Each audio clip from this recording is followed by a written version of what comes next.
The bank manager didn't just look surprised. He looked afraid. He locked the lobby doors like I had brought in contraband. Not a dusty old passbook. Then he whispered one sentence that turned my stomach cold. He told me that whoever told me to bring this here wanted someone to go to prison. And the worst part was that my mom had thrown it away on purpose, like she already knew what it could do.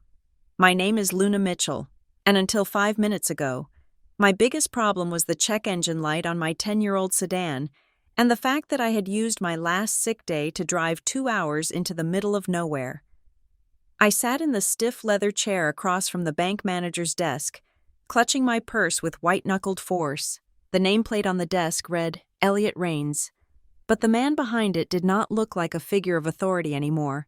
He looked like a man who had just watched a ghost walk through the front door of his branch. The silence in the office was heavy and suffocating, broken only by the aggressive hum of the air conditioning unit rattling in the ceiling. Rains was staring at the object I had placed on the polished mahogany surface between us. It was a small, leather-bound passbook, the edges frayed and soft like suede, smelling faintly of pipe tobacco and cedar. It looked harmless. It looked like a relic from a time when people saved money in coffee cans and trusted their neighbors. But Rains was looking at it as if I had just pulled the pin on a live grenade and set it gently on his quarterly reports. His fingers hovered over his keyboard, trembling slightly. The color had drained from his face so completely that his skin looked like parchment paper. He wasn't blinking. I watched a single bead of sweat break loose from his hairline and track a slow, agonizing path down his temple. "Mr. Rains?" I asked, my voice sounding thin and terrified in the small room. "Is there a problem? If the account is closed, it is fine. I just wanted to check." He didn't answer me. He didn't even look up at me. His eyes were locked on the faded gold lettering on the cover of the passbook. He slowly lifted his hand, not to type, but to reach for the black telephone receiver on his desk. He did not dial an extension. He just pressed a single button, his movements stiff and mechanical. "Lock the doors," he whispered into the receiver. His voice was hoarse, barely audible. Then he cleared his throat and repeated it, louder this time, with a tremor of panic rising in his tone. "Lock the lobby doors. Do it right now." My heart hammered against my ribs. "Excuse me?" He ignored me. He was still speaking into the phone, his voice pitching up. "Call security, and call the county investigators. Get them on the line now." I stood up, my knees knocking together. "Wait, why are you calling the police? I haven't done anything." Rains finally looked at me. His eyes were wide, the pupils dilated so much they swallowed the iris. He slammed the receiver down and stood up, moving with a sudden, jerky speed that made me flinch. He walked around the desk, not to shake my hand, but to stand between me and the glass door of his office. He was blocking my exit, through the glass walls. I saw the security guard in the lobby move. He was an older man who looked like he spent most of his days helping grandmothers with the heavy entrance door. But now he was moving with grim purpose. He flipped the deadbolt on the main glass double doors. The loud thud click of the lock engaging echoed through the silent bank. The few customers in the lobby, a woman in a floral dress holding a deposit slip, and a man in muddy work boots, stopped what they were doing. They looked at the door, then at the guard, and then their eyes drifted toward the manager's office, toward me. I felt the blood rush to my face. I was 32 years old. I was a paralegal. I knew the law. I knew my rights. But in that moment, stripped of my context, I felt like a criminal caught in the act. I sank back into the chair because my legs refused to hold me up any longer. "Mr. Rains, you need to explain what is happening," I said, trying to summon the professional firmness I used when dealing with difficult clients at the law firm. "I came here to inquire about a family inheritance. If there is a compliance issue, we can simply—" "Luna," he said. The word stopped me dead. The air left my lungs. I had not introduced myself. I had walked in, asked to see a manager regarding an old account, and handed him the passbook. I had not given him my driver's license yet. I had not filled out a withdrawal slip. I had not spoken my name. Rains was breathing hard, his chest rising and falling beneath his cheap synthetic suit. He looked at me with a mix of pity and terror. "Sit down, Luna." "How do you know my name?" I whispered. The paralegal part of my brain was screaming that this was a violation, that this was wrong, but the human part of me was just cold, ice cold. He didn't answer the question. Instead, he leaned back against the glass door, effectively trapping us both inside his office. He looked past me, scanning the lobby through the glass, his eyes darting to the corners of the room, checking the parking lot through the front window. He was checking for accomplices. "Did she come with you?" he asked. I stared at him. "Who?" "Your mother," Rain said. The way he said it made the word sound like a curse. "Did Darla follow you here?" My stomach dropped. Hearing my mother's name in this stranger's mouth, in a town she claimed she hadn't visited in 20 years, felt like a physical blow.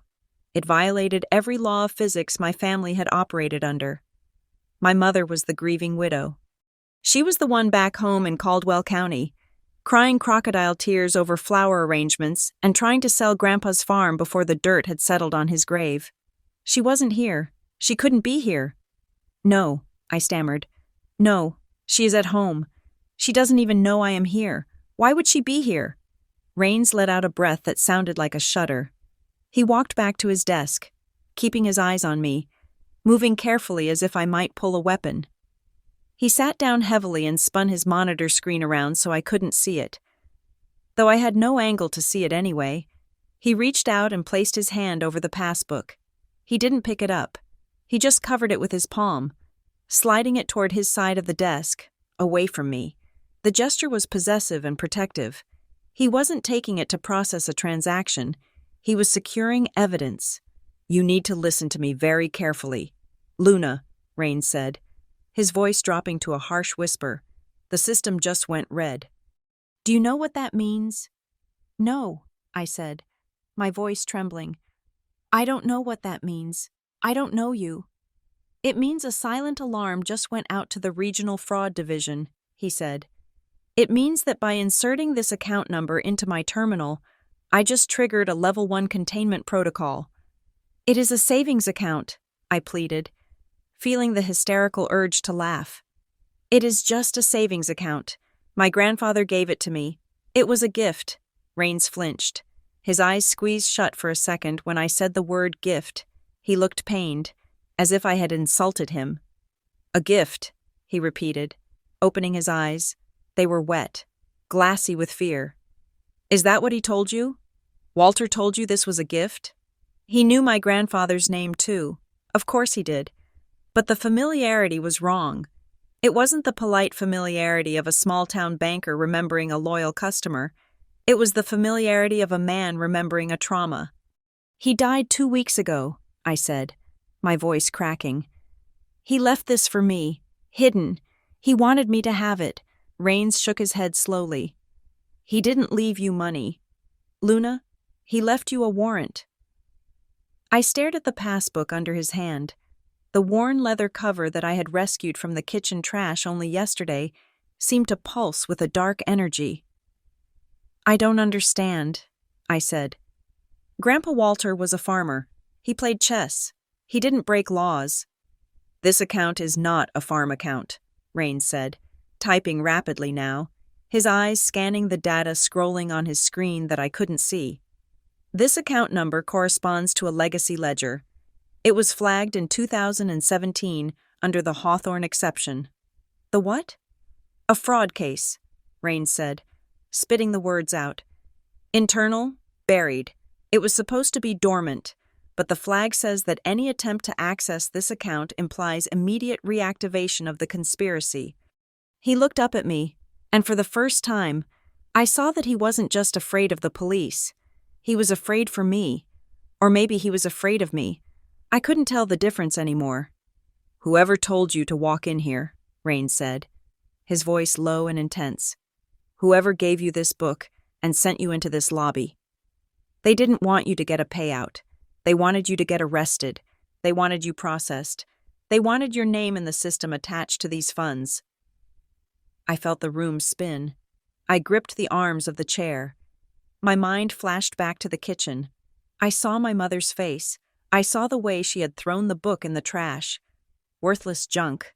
She had called it. It should have stayed buried. But she hadn't thrown it away because it was empty. She had thrown it away because she knew what would happen if it surfaced. And then I remembered the look she had shared with my brother. Logan. A microsecond of shared panic. They knew. They both knew. Grandpa hadn't given me a nest egg. He had given me the bait. And like a fool. Like the naive little sister who always trusted that the world made sense. I had swallowed it whole. Rains looked at his watch. It was a gold watch. Too expensive for a branch manager in a town with 3 stoplights. The sheriff deputies will be here in less than 4 minutes. The federal investigators will take longer, maybe an hour. He slid a piece of paper across the desk. It was a printout of the screen. It was mostly redacted. Black bars covering names and dates. But at the bottom, there was a status line in bold red text. Status, active/criminal referral, authorized by D. Mitchell. D. Mitchell, I whispered. Darla. Your mother attempted to access this account 8 years ago, Rains said. She was stopped. She was warned. She was told that if this number ever pinged our server again, the immunity deal was void. Immunity deal? I asked, the words feeling foreign in my mouth. She didn't tell you, Rains said. It wasn't a question. She sent you here to trip the wire. If you are the one holding the book when the police arrive, you are the one who gets tagged with the possession of illicit assets. She is clearing the board, Luna, and she is using you as the sacrifice. I looked at the glass doors. I could hear sirens in the distance now, a low wail rising over the hills of Mason's Ferry. They were coming for me. I looked down at my hands. They were shaking. I thought about the note Grandpa had hidden in the chess book. Ask for full history. Do not trust family. He knew. He knew they would do this. That was why he told me to come. He wasn't sending me to jail. He was sending me to the truth. But he had to throw me into the fire to make me see it. He knew I would never believe him if he just wrote it down. I had to feel the handcuffs. I had to see the fear in the banker's eyes. I looked at Rains. You helped her, I said. It was a guess, but it hit the mark. Rains flinched again. I did what I was told. I was young. I am not going down for this again. The sirens were louder now. Blue lights flashed against the front window of the bank, washing the lobby in a rhythmic, sickly pulse of color. The customers were pressed against the far wall. The security guard had his hand on his holster. I didn't move. I didn't try to run. There was nowhere to run. I sat back in the chair and took a deep breath. The air smelled of floor wax and stale coffee. I didn't walk into a bank, I said to the empty air, the realization settling over me like a heavy blanket. I walked into a trap, and my family said it years ago. Rains stood up as the heavy wooden doors of the bank rattled. Someone was pounding on them from the outside. Don't say anything, Rains hissed at me. For God's sake, Luna, don't say a word until you have a lawyer. I looked at him, and for the first time since I walked in, I felt a strange sense of calm. The confusion was gone. The grief was gone. All that was left was a cold, sharp clarity. I don't need a lawyer. Mr. Rains, I said, watching the police officers swarm the entrance. I am a paralegal, and I'm going to burn this entire family to the ground. The doors burst open. The sound was deafening, but I didn't flinch. I just sat there, waiting for my turn to move, to understand why I sat in that bank office waiting for the handcuffs to click shut. You have to understand the specific, suffocating texture of my normal life. You have to understand that before I was a suspect in a federal fraud investigation, I was just the woman in the cubicle who knew where the toner cartridges were kept. I worked as a senior paralegal at Barton and Vale Advocacy Group in Asheville. It sounds prestigious, but the reality was a windowless office that smelled of microwaved fish and despair. My life was a series of small, unglamorous battles. I spent my days color-coding discovery files for attorneys who made 5 times my salary and couldn't figure out how to convert a Word document to a PDF. I spent my nights worrying about the $42,000 in student loans that hung around my neck like a damp wool coat. I drove a 2012 Honda Civic that groaned every time I forced it up the steep inclines of the Blue Ridge Mountains. The air conditioning had died 3 summers ago, and the suspension made a sound like a bag of silverware falling down a flight of stairs whenever I hit a pothole. That car was a perfect metaphor for my existence. It was reliable, unexciting, and constantly struggling to maintain upward momentum. In my family, I was known as the annoying one.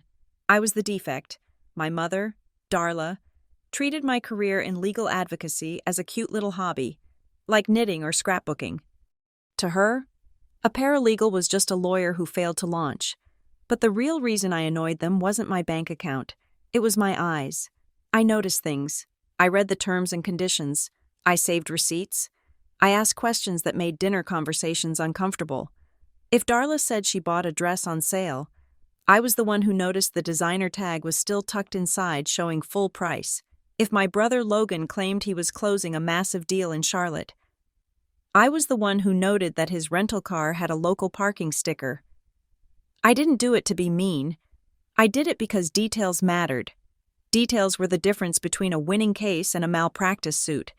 But to the Mitchell family, my attention to detail felt like an interrogation. That dynamic was the only thing that made sense of the funeral. My grandfather, Walter Mitchell, died on a Tuesday. He was 88 years old. He died the way he lived, quietly, without making a fuss, sitting in his favorite armchair looking out over the overgrown fields of the farm in Caldwell County. I loved him.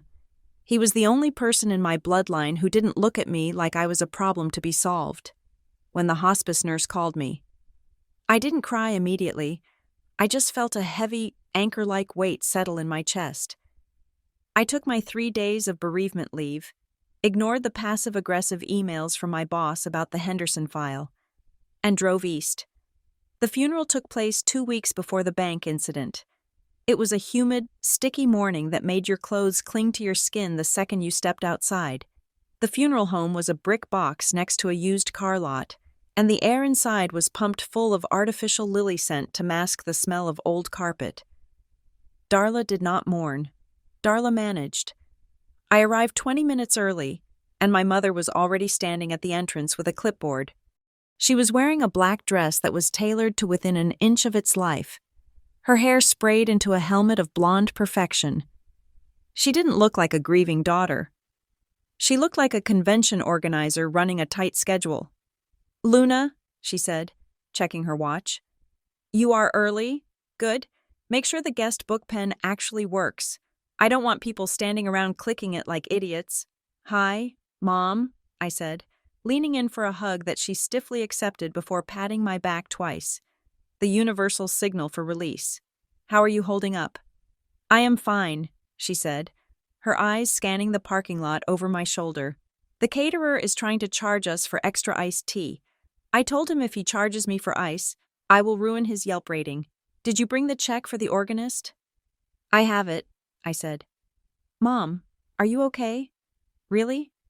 She looked at me then, her blue eyes hard and flat. "We have a schedule, Luna. Emotions are for people who don't have things to do. The viewing starts at 10, the service is at 11. We need to be at the reception hall by 12:30, so we can wrap up by 2. I have a realtor coming to the house at 3. I blinked. "A realtor? Today? Mom, Grandpa isn't even in the ground yet." "Property taxes don't take bereavement leave," she snapped, smoothing a wrinkle on her skirt. "That farm is a money pit. The sooner we liquidate, the better for everyone." That was the word she used. Liquidate, not sell, not pass on. Liquidate. Like Grandpa was a failed startup company and not a human being who had taught me how to ride a bicycle. Logan arrived 10 minutes before the service started. He rolled into the parking lot in a black Mercedes that I was 90% sure was a lease he couldn't afford.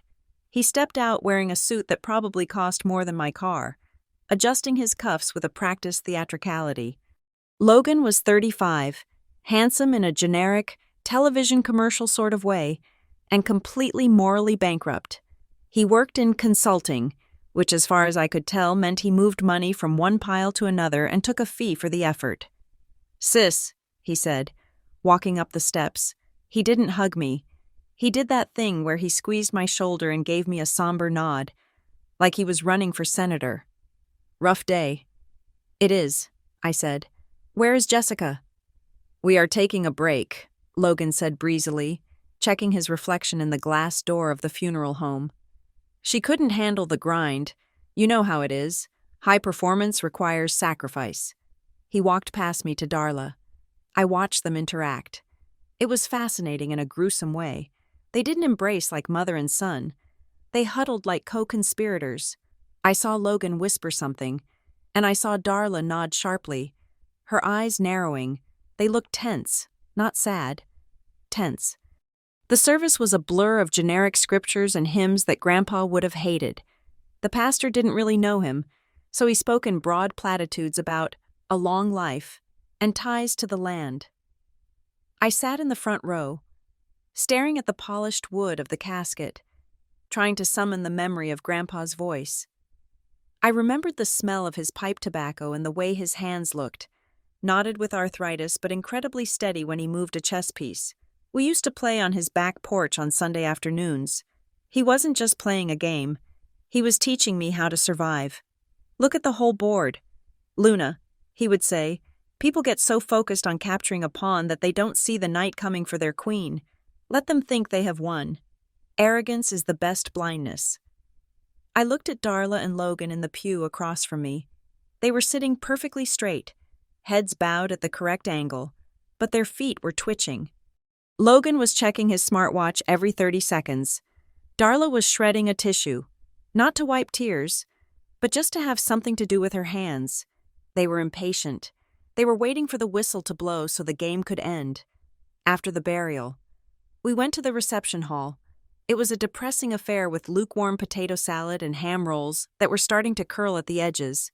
The neighbors from Caldwell County came through the line, shaking hands and murmuring condolences. Walter was a good man. "Old Mister," Henderson said to me, balancing a paper plate on his walker. "Stubborn as a mule, but honest." "He was," I said, smiling for the first time that day. "Shame about the farm," he added, chewing on a pickle.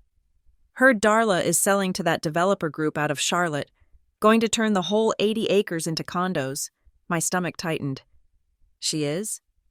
"That is the rumor," he said. "Fast sale, cash offer." I looked across the room. Darla and Logan were standing in the corner, away from the guests. They were talking to a man in a beige suit who was holding a thick folder. I recognized the look on Darla's face. It was the look she got when she was closing a deal. It was predatory. I walked over to the beverage table, pretending to get a refill of tea, and strained to listen. "Documents are ready," the man in the beige suit was saying, "but we need the title clear. If there are any liens or outstanding debts, the escrow stalls." "There is nothing," Logan said, his voice low and aggressive. "The old man didn't believe in debt. The title is clean. We can sign the intent letter today." "I want the wire transfer initiated by Friday," Darla added. Her voice was ice. "I am not paying for another month of insurance on that rotting house." "Mom," I said, stepping into their circle. They all jumped. Darla spun around, spilling a drop of tea on her pristine dress. Her eyes flashed with genuine anger before she masked it with a tight, plastic smile. "Luna," she said, "I didn't see you there. This is Mr. Vance. He is helping us with the estate administration." "Mr. Henderson says you are selling to a developer," I said, ignoring the man. "Grandpa wanted that land to stay green. He specifically said he didn't want it paved over." Logan laughed. It was a dry, dismissive sound. "Grandpa also thought the internet was a government spy program. Luna, we are being realistic. The farm loses money. The maintenance alone is drowning the estate." "What estate?" I asked. "Grandpa lived on Social Security and a pension from the mill. Since when is there an estate to drown?" Darla stepped forward, invading my personal space. She smelled of expensive perfume and breath mints. You do not understand the finances. Luna, you never have. You play with your little legal papers at work. But this is the real world. We are handling the heavy lifting so you don't have to. You should be saying thank you. I just think we should wait, I said, holding my ground. We haven't even read the will. There is no will, Logan said quickly. Too quickly. I looked at him. What? He died intestate, Logan said, adjusting his tie. No valid will, which means the assets split according to state law. Mom is the sole surviving child. You and I get nothing directly. It all goes to her, and she decides to sell. That doesn't sound right, I said. Grandpa told me last Christmas he had everything written down. He said he went to a lawyer in Mason's Ferry. The silence that followed my sentence was absolute. For 2 seconds, the background noise of the reception seemed to vanish. Darla and Logan exchanged a look. It wasn't annoyance this time. It was fear. It was a sharp, jagged spike of panic that they tried to bury instantly. He was confused, Darla said, her voice dropping an octave. His mind wasn't what it used to be at the end. Luna, you know that. He made up stories. He seemed pretty sharp to me, I said. He was senile, Logan said, his tone turning nasty. He thought he was a grandmaster chess player too. But he was just an old man pushing wood around a board. There is no lawyer. There is no will. Drop it. Darla placed a hand on my arm. Her fingers dug in hard enough to bruise. Luna, honey, don't cause a scene. Not today. We are all tired. Just eat your ham and let the adults handle the business. I pulled my arm away. I am 32. Mom, I am an adult. Then act like one, she hissed. Stop asking questions that don't have answers. I walked away from them, my heart hammering against my ribs. I went to the back of the room and sat down on a folding chair. I watched them. They went right back to the man in the beige suit. Logan was wiping sweat from his forehead. Darla was talking fast, her hands moving in sharp, chopping gestures. They were lying. I knew it in my gut. I knew it in the part of my brain that reviewed discovery documents for inconsistencies. Grandpa was meticulous. He kept his receipts in a cigar box in chronological order. He never missed a bill. The idea that he would die without a will, without a plan, was impossible. And the way they had reacted to the mention of a lawyer, it wasn't grief, it was guilt. I looked around the room at the cheap streamers and the wilting flowers. The whole thing felt staged. It felt like a play where the actors had memorized their lines but didn't understand the characters. They were rushing. They were frantic to close the book on Walter Mitchell before anyone looked too closely at the pages. I remembered Grandpa's voice again. Let them think they have won. I took a sip of my warm tea and felt a cold resolve settle in my stomach. I wasn't going to let them pave over his farm, and I wasn't going to let them erase him. If there was a game being played, I needed to find the board. I didn't know then that the board was rigged. I didn't know that by looking for the truth. I was walking straight into the crosshairs of a felony charge. I just knew that my family was hiding something, and I was the annoyance who was going to dig it up. I watched Logan laugh at something the realtor said, throwing his head back in a performance of camaraderie. It looked fake. Everything looked fake. That was the moment the seed was planted. That was the moment I decided I wouldn't just drive back to Asheville and file this away. I would go back to the farmhouse. I would look through the papers myself. I didn't know it yet, but that decision was the first move in a game I was destined to lose, until I realized that losing was part of the strategy. The reception finally wound down around 4 p.m. The last neighbor from Caldwell County had shuffled out with a foil-wrapped plate of leftover ham, and the silence that settled over the farmhouse was heavy and suffocating.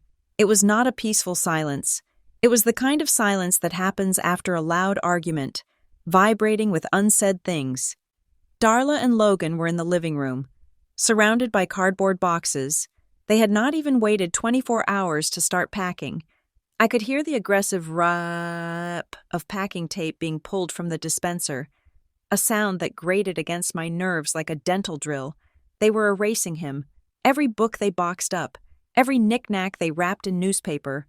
Felt like they were scrubbing Walter Mitchell out of existence to make the property more palatable for the developers. I needed to breathe.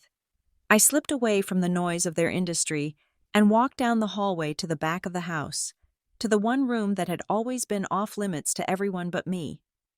Grandpa's study. As I opened the door, the smell hit me. It was a rich, complex scent of pipe tobacco, old Verify paper, lemon wood polish, and dust. It was the smell of my childhood. I closed the door behind me, shutting out the sound of the packing tape, and leaned against the wood. 2 weeks ago, this room had been the last place I saw him truly alive. The memory washed over me, sharp and stinging. I had driven down on a Tuesday night because his breathing had gotten worse. He was lying on the small daybed he kept in the corner of the study, because he refused to go upstairs to the master bedroom. He said he wanted to be near his books. He looked so small. The cancer had hollowed him out, taking the broad-shouldered farmer I knew and leaving a fragile, bird-like man in his place. I sat beside him, holding a hand that felt like dry parchment paper. "Luna," he had whispered. His voice was a rasp, like dry leaves skittering on pavement. "I am here, Grandpa," I said. "I am right here." He pulled me closer, his grip surprisingly strong for a dying man. His eyes, usually cloudy with medication, suddenly cleared. They were sharp, intense, focused. He looked at me with the same expression he used to wear when we played chess on the back porch, just before he sprung a trap I hadn't seen coming.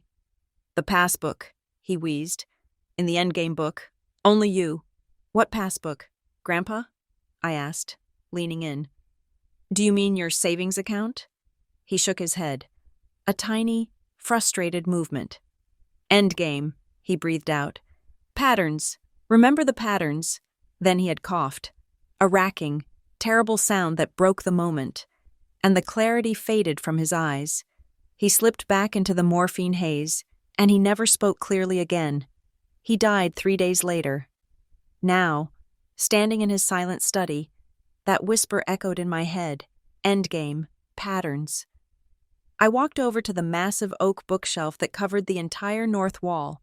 Grandpa was a man of precise order. He didn't just stack books, he curated them. Fiction was alphabetized by author. History was chronological, but the bottom 2 shelves were dedicated entirely to his obsession. Chess. Grandpa didn't play chess to win. He played to teach. I remembered sitting across from him on the humid porch during the summers when I was 10, 12, 15. He would let me take his knights, let me corner his bishops, let me think I was a genius. And then, 5 moves later, I would realize my queen was trapped, my king was exposed, and I had lost 20 minutes ago without knowing it. People love the attack. "Luna," he would say, packing his pipe, "they love to charge forward. But the real game is in the quiet moves. The best trap looks like a mistake. You make them think you are weak so they get careless." I ran my fingers along the spines of the chess books. Modern chess openings, The Art of Sacrifice, Pawn Structure Chess, and then I saw it. Tucked in the corner, its spine faded to a nondescript gray-blue. Endgame patterns. My heart did a strange little flutter in my chest. It felt silly. Honestly, I was a 32-year-old paralegal looking for secret treasure because a dying man mumbled something while he was high on painkillers. It was probably nothing. Maybe he had hidden $100 there for a rainy day. Maybe a photo of Grandma. I pulled the book off the shelf. It was heavy, heavier than a book of that size should be. I carried it to his desk and sat down in his leather chair. The springs creaked. A familiar sound that made my eyes burn with fresh tears. I placed the book on the blotter and opened the cover. The pages were glued together. I gasped softly. It wasn't a book anymore. It was a box. The center of the pages had been carefully hollowed out with a razor blade, creating a rectangular cavity about an inch deep. It was the kind of thing you saw in spy movies, not in a farmhouse in North Carolina. Resting inside the hollowed-out space was a small, dark blue leather booklet and a piece of folded notebook paper. I reached in, my fingers trembling slightly. I picked up the booklet first.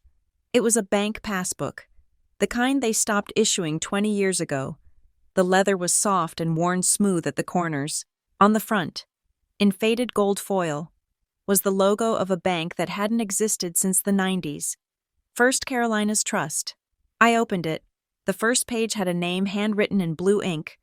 Walter J. Mitchell. I flipped through the pages. There were stamps and entries, dates going back decades, but I didn't look closely at the numbers yet. I was too distracted by the sheer fact that it existed. Why hide this? Why hollow out a book? Grandpa had a safe in the closet. He had a filing cabinet. Why this theatrical secrecy? I picked up the folded note. It was a single sheet of yellow legal pad paper. I recognized his handwriting immediately. Sharp, slanted, efficient. I didn't open the note yet. I felt a sudden surge of affection, warm and overwhelming. This was just like him. It was one final puzzle, one last game of chess with his favorite granddaughter. He probably left me a few $1,000s from some old account he forgot to merge, and he wanted me to have the fun of finding it. It was his way of saying goodbye. I smiled, wiping a tear from my cheek. I stood up, clutching the book and the passbook to my chest. I wanted to share this. I wanted to walk into the living room and show Darla and Logan that he was more than just an estate to be liquidated. He was a man who loved puzzles. He was a man who loved us. I walked out of the study and down the hall to the kitchen. Darla was standing by the sink, scrubbing a casserole dish with a violence that threatened to shatter the ceramic. Logan was sitting at the kitchen table, typing on his laptop, a glass of whiskey sitting near his elbow. "You will not believe what I just found," I said, my voice sounding bright and hopeful in the tension of the room. Darla stopped scrubbing. She turned around, soapy water dripping from her rubber gloves. "What are you talking about? We are trying to work. Luna." "In the study," I said. Walking over to the table, I laid the hollowed-out book down. Open to reveal the cavity, I placed the passbook next to it. Grandpa left a surprise. He hollowed out his chessbook. Look. The effect was instantaneous. Logan stopped typing. His eyes flicked from the laptop screen to the table. He froze. Darla dropped the sponge. It hit the metal sink with a wet plat. She walked over to the table, her movements stiff and jerky. She looked down at the passbook. I expected her to smile.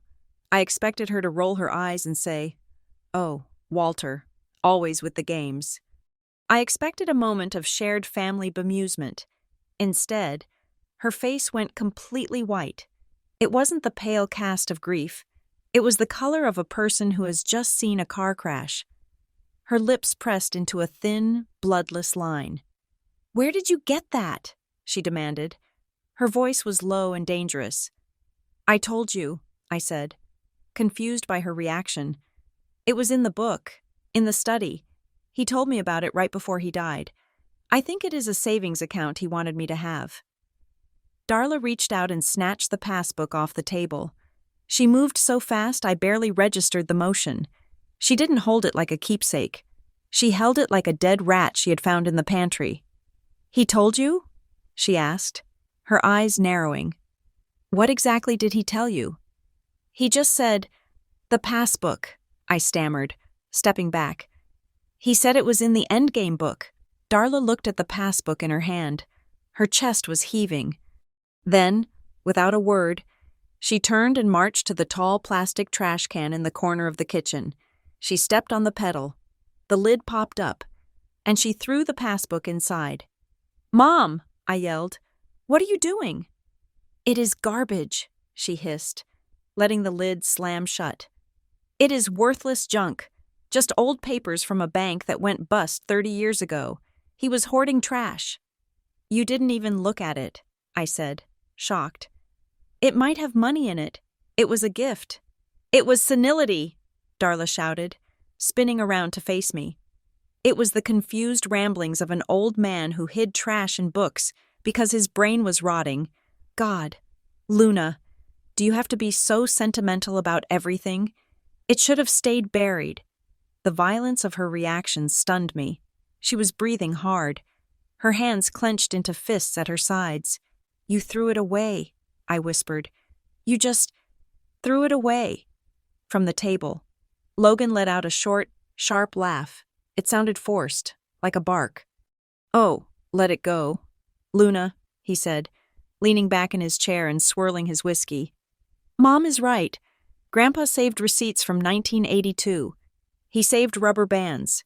You are acting like you found the Declaration of Independence. You are the family archaeologist, digging up bones that nobody wants." He took a drink, but his eyes didn't look amused. They looked alert. I looked at the trash can. Then I looked at Darla. She was staring at me, daring me to go retrieve it. Her posture was rigid, defensive, and then I saw it. It was quick, maybe half a second. Darla's eyes flicked to Logan. Logan's eyes flicked to Darla. It was a look of pure, unadulterated panic. It was the look two people share when they are holding a heavy door shut against a storm, and they just felt the hinges give way. It wasn't annoyance. It wasn't grief. It was fear. They knew what was in that book. Darla hadn't thrown it away because she thought it was trash. She had thrown it away because she recognized it. "You are right," I said slowly, forcing my voice to remain steady. I needed to de-escalate. I needed to back down so they would stop looking at me like a threat. Grandpa's lesson echoed in my mind. The best trap looks like a mistake. "I am sorry," I lied. I thought it was a memento. I didn't mean to upset you." Darla's shoulders dropped about an inch. She exhaled a long, shaky breath. "I am just stressed. Luna, the realtors, the packing. It is too much. I don't want to deal with his clutter right now." "I get it," I said. "I will go help clear out the guest room." "Good," Logan said, turning back to his laptop. "Make yourself useful." I walked out of the kitchen. My heart was pounding so hard I could feel it in my throat. I walked up the stairs, my steps heavy and loud so they would hear me leaving. I went into the guest room and closed the door, but I didn't start cleaning. I stood there in the dark, my hands shaking. I thought about the passbook lying in the trash can, nestled among coffee grounds and discarded food wrappers. I thought about the way Darla had snatched it. I thought about the look in Logan's eyes. They thought they had won. They thought I was the naive little sister who had been cowed into submission. They thought the passbook was gone, buried in the garbage, destined for the landfill on Tuesday morning. I waited until I heard the clink of dishes as they finished cleaning up. I waited until I heard the television turn on in the living room. I waited until the house settled into the rhythm of the evening. Darla was wrong. It wasn't worthless junk, and Logan was wrong. I wasn't just an archaeologist digging up bones. I was a player who had just been handed the most important piece on the board, and they had been foolish enough to think they could just sweep it off the table. I looked at my watch. It was 7:30 in the evening. I would wait until they were asleep. And then I was going dumpster diving. I lay in the guest room bed, staring up at a water stain on the ceiling that looked vaguely like the state of Florida, and I knew I was not going to sleep. The digital clock on the nightstand read 3:14 in the morning. The farmhouse was silent, settled into the deep, groaning quiet of the countryside. But my mind was running sprints. My body was exhausted. But my brain was stuck on a loop, replaying the scene in the kitchen over and over again. It was the velocity. That was what kept nagging at me. It was the sheer velocity with which Darla had thrown that passbook into the garbage. If it had been just trash, just the ramblings of a senile old man, she would have sighed. She would have rolled her eyes. She might have left it on the table to throw away later. But she hadn't done that. She had snatched it. The motion was defensive. It was the reaction of someone who spots a spider on their shoulder. Pure, reptilian instinct to remove the threat. She wasn't dismissive. She was threatened. And Logan, the way he had laughed, it was too loud. It was a performance piece designed to cover the silence that Darla's panic had created. I sat up, throwing the quilt off my legs. The air in the room was cold, the kind of damp chill that seeps into old houses before dawn. I knew what I had to do. It was humiliating. It was beneath my dignity as a professional woman. It was something a raccoon would do. But I was going to do it anyway. I dressed in the dark, pulling on my jeans and a thick sweater. I didn't put on my shoes because the floorboards in the hallway squeaked. and I couldn't risk waking them. I opened the bedroom door with the precision of a burglar, turning the knob slowly to catch the latch before it clicked. The hallway was a tunnel of shadows. I crept past Darla's room. I could hear the faint, rhythmic sound of a white noise machine coming from inside. I moved past Logan's door. Silence. I made it to the kitchen. The moonlight was filtering in through the window above the sink, casting long, pale rectangles across the linoleum. The room smelled of lemon dish soap and the lingering, stale odor of the whiskey Logan had been drinking. I walked to the trash can in the corner. It was a tall, stainless steel pedal bin, one of the few modern appliances Darla had insisted on buying for the house. I took a breath, steeling myself, and stepped on the pedal. The lid rose with a soft hiss. The smell hit me instantly. Wet coffee grounds, onion skins, the cloying sweetness of the leftover ham that had gone bad. It was disgusting, but I didn't let myself hesitate. If I stopped to think about the absurdity of digging through my mother's garbage at 3 a.m, I would lose my nerve. I reached in. My hand brushed against something cold and slimy. Potato peelings. I hoped. I grit my teeth and dug deeper, pushing aside a crumpled milk carton and a wad of paper towels. I was operating on visual memory. I knew exactly where the passbook had landed relative to the empty cereal box Darla had tossed in earlier. My fingers grazed smooth, cold leather. Got it. I pulled it out, careful not to knock over the can. A cluster of wet coffee grounds clung to the cover like dark sludge. I carried it over to the sink and grabbed a paper towel, wiping it down with shaking hands. My heart was hammering against my ribs so hard I thought it might wake the house. I held it up to the moonlight. The blue leather was stained but intact. I opened it, praying the note was still there. It was. I pulled out the folded piece of yellow legal paper. I didn't dare turn on the overhead light, so I moved to the window, squinting against the gloom. The handwriting was unmistakable. It was Grandpa's jagged, assertive scrawl, the ink pressed deep into the paper. I read the first line, account 0917 44 228.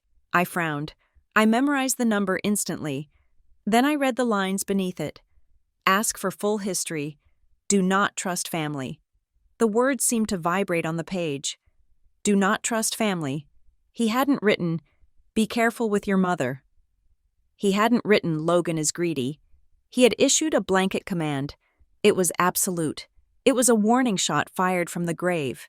Then, the final line, if the manager turns pale, it is working.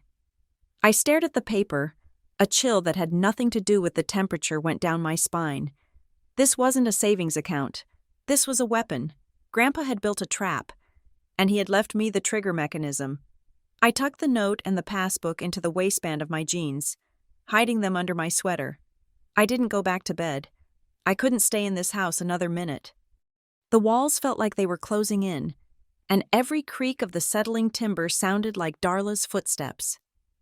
I went back to the guest room, grabbed my bag, and packed in under 3 minutes. I carried my shoes to the front door, slipping them on only when I was standing on the porch. The dawn was just breaking as I walked to my car. The sky was a bruised purple, transitioning to a dull, steel gray. The mist was rising off the fields. Obscuring the tree line, I got into my Civic, the door groaning as I opened it, and I flinched, waiting for a light to flick on in the upstairs window. Nothing happened. I turned the key. The engine sputtered, then caught. I didn't let it idle. I threw it into reverse and backed down the gravel driveway, my tires crunching loud enough to wake the dead. I didn't care. I needed distance. I needed to be anywhere but here. I drove for 20 minutes until I reached the main highway, pulling into the empty parking lot of a gas station that hadn't opened yet. My hands were shaking so badly I had to grip the steering wheel until my knuckles turned white. I took the passbook and the note out of my waistband. I turned on the overhead map light in the car. It was time to stop being the granddaughter and start being the paralegal. I pulled out my phone. I didn't just take a picture. I opened my document scanning app. I laid the passbook on the passenger seat, flattening the pages. I scanned the cover. I scanned the ID page with Grandpa's signature. I scanned the transaction pages, which stopped abruptly in 1992. Then I scanned the note, front and back. I uploaded the files immediately to my personal cloud storage. Then, I emailed the files to my work address. Then, I saved them to a hidden folder on my phone. Preservation of evidence. Rule number 1. Assume the originals will be lost, destroyed, or stolen.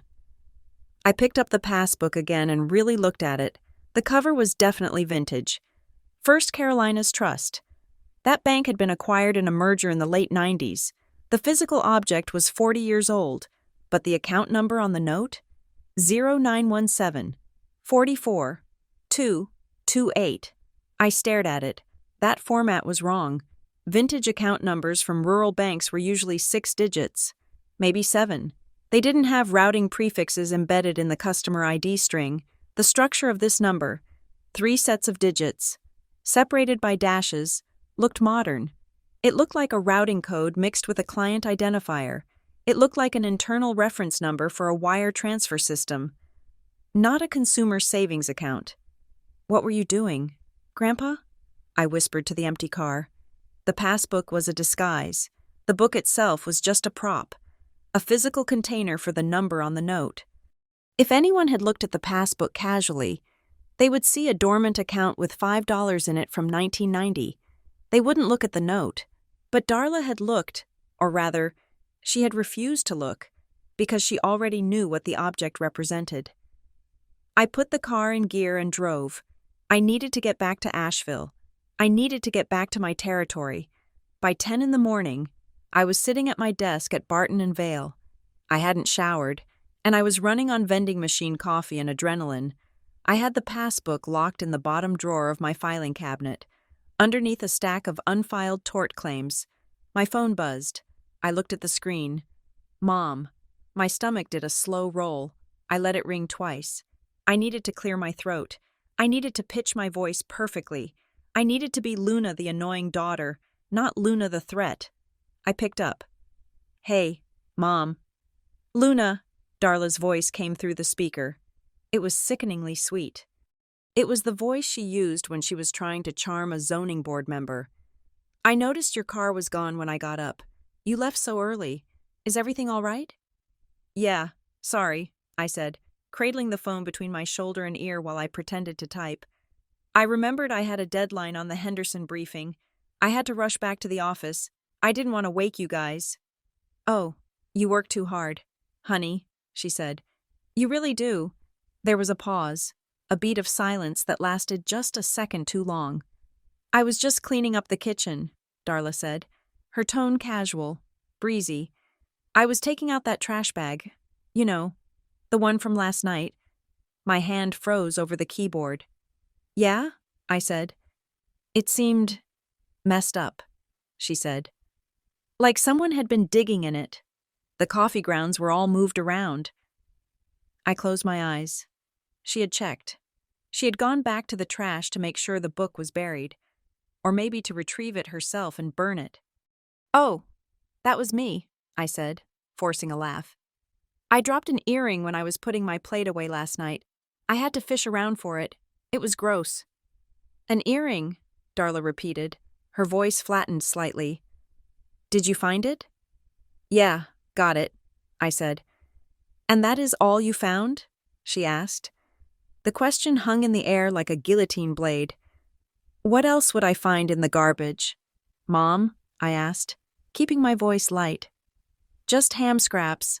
Right, she said. Then, the sweetness returned. But it was brittle now. I just wanted to make sure you didn't take anything else. You know, like that silly book. The chess book? I lied effortlessly. No, I left that on the table. Or maybe Logan moved it. No, the Passbook, she said, her patience fraying. The one I threw away. You didn't fish that out, did you? Mom, you told me it was trash, I said.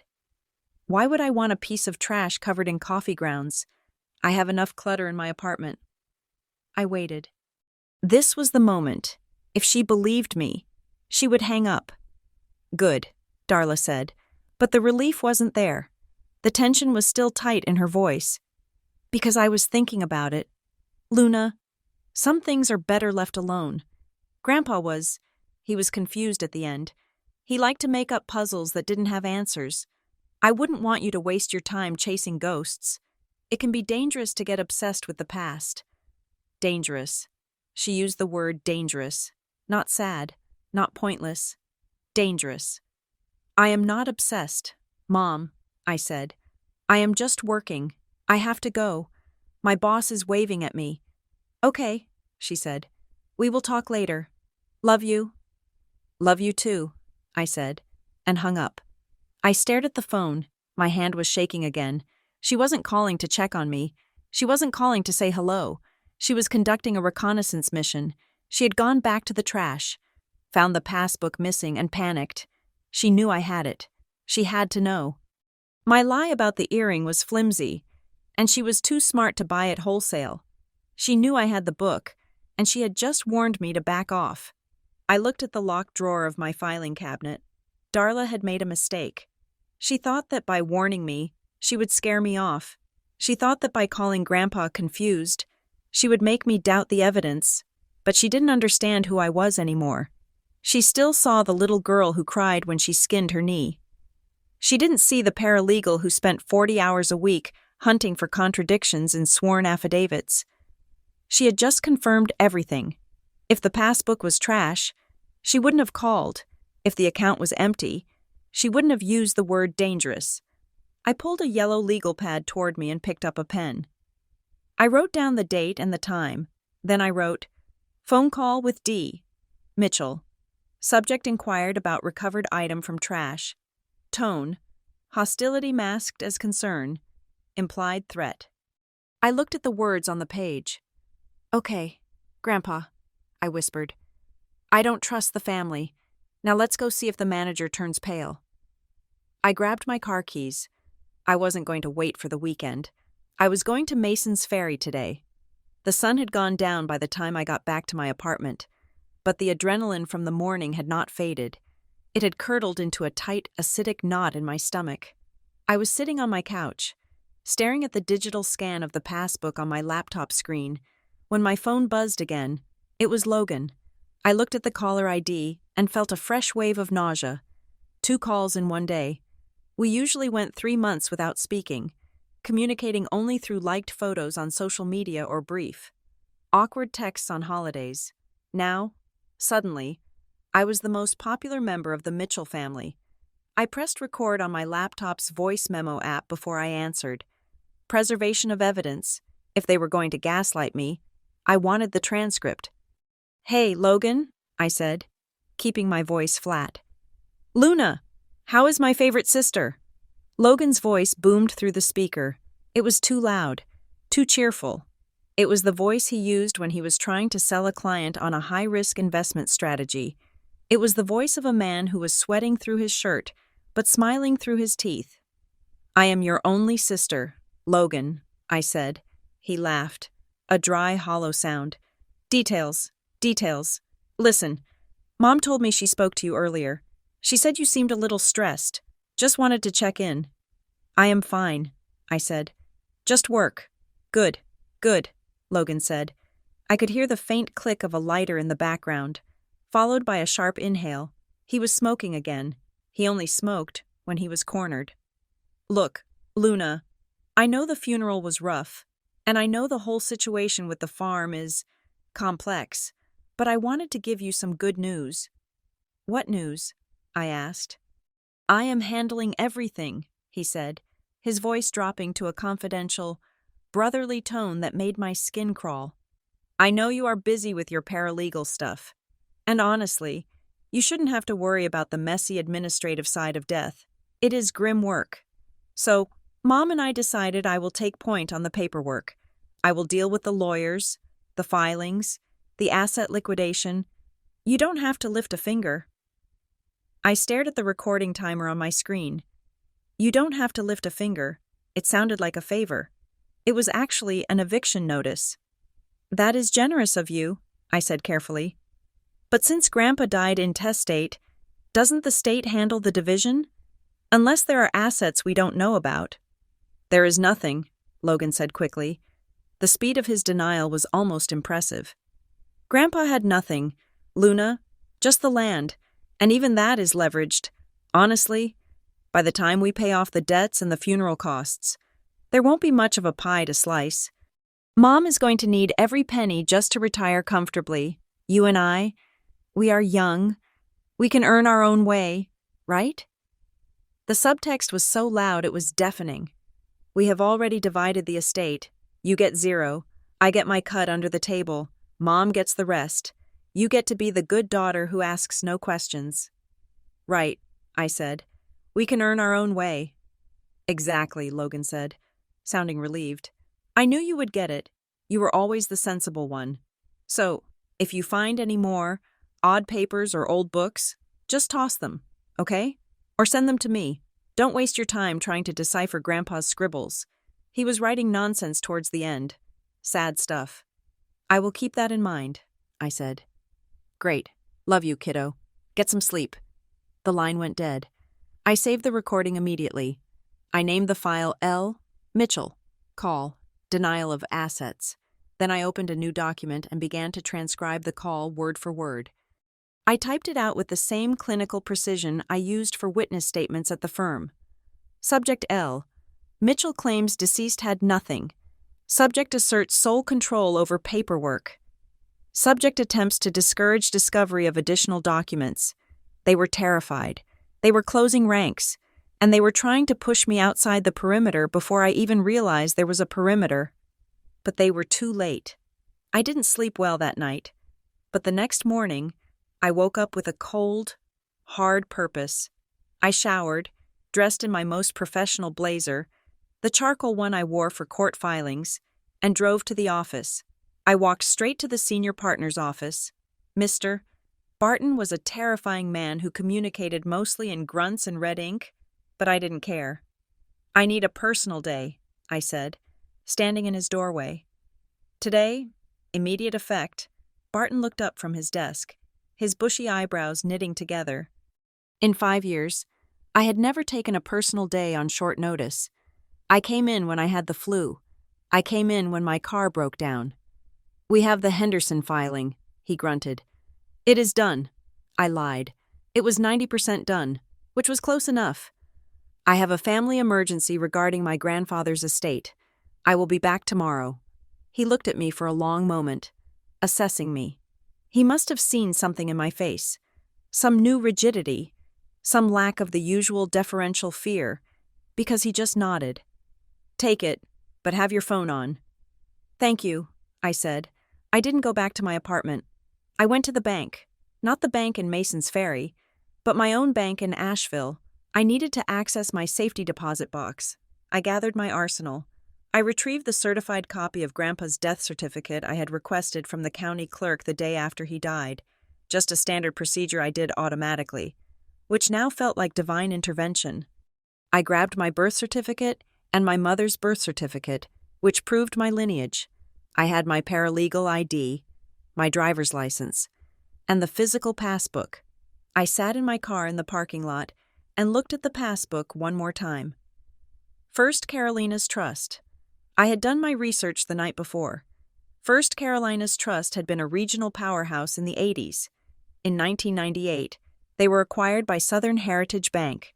In 2008, during the crash, Southern Heritage was absorbed by a massive national conglomerate called Sovereign Piedmont. The branch in Mason's Ferry was still there, but it was a Sovereign Piedmont now. It was a tiny satellite branch in a town that time seemed to have forgotten. A place where the local industry was gossip, and the primary export was young people leaving for better jobs. Grandpa's note said, "Ask for full history." It didn't say, "Make a withdrawal." It didn't say, "Check the balance." It said, "History." I put the car in gear and began the drive. Mason's Ferry was an hour east, tucked into a valley that trapped the fog until noon. The drive was winding, the roads narrowing as I got further from the city. I turned off the radio. I needed silence to rehearse. Scenario A. I walk in. They scan the book. and tell me the account was closed 30 years ago. Result?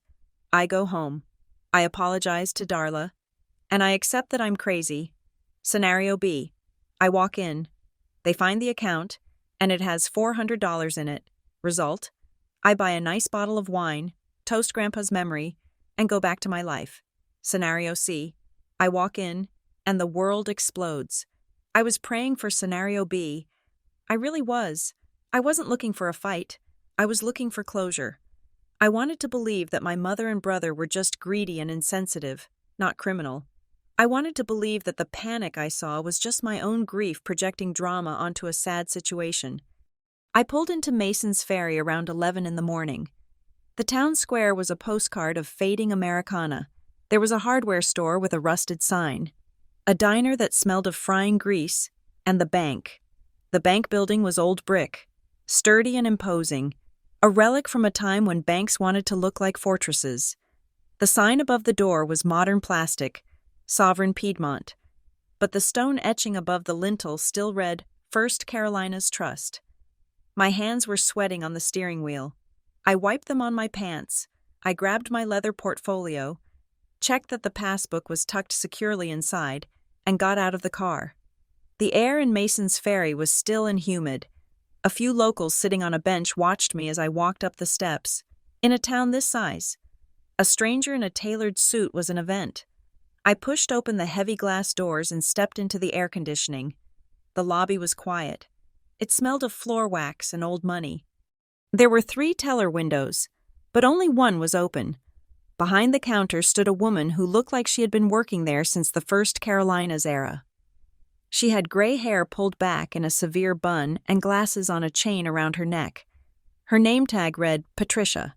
There were no other customers, just me, Patricia, and the security guard by the door who was more interested in his crossword puzzle than the potential threat of a paralegal with a portfolio. I walked up to the window. "Good morning," Patricia said. She had a professional smile, but her eyes were tired. "How can I help you today?" "Good morning," I said, placing my portfolio on the counter. "I found an old passbook belonging to my late grandfather. I know the bank has changed hands, but I wanted to see if the account is still active or if there is any history on it." Patricia's smile tightened slightly, the universal reaction of a bank teller who realizes this transaction is going to be complicated and take a long time. "First Carolina's Trust?" she asked, looking at the blue cover I slid across the marble counter. "Yes," I said. "From the 80s, I believe. Well, those records were merged years ago," she said, picking up the book. She didn't open it yet. She just weighed it in her hand. Most of these old savings accounts were converted to digital files or escheated to the state if they were dormant for too long. "Do you have the death certificate?" "I do," I said, sliding the certified copy across.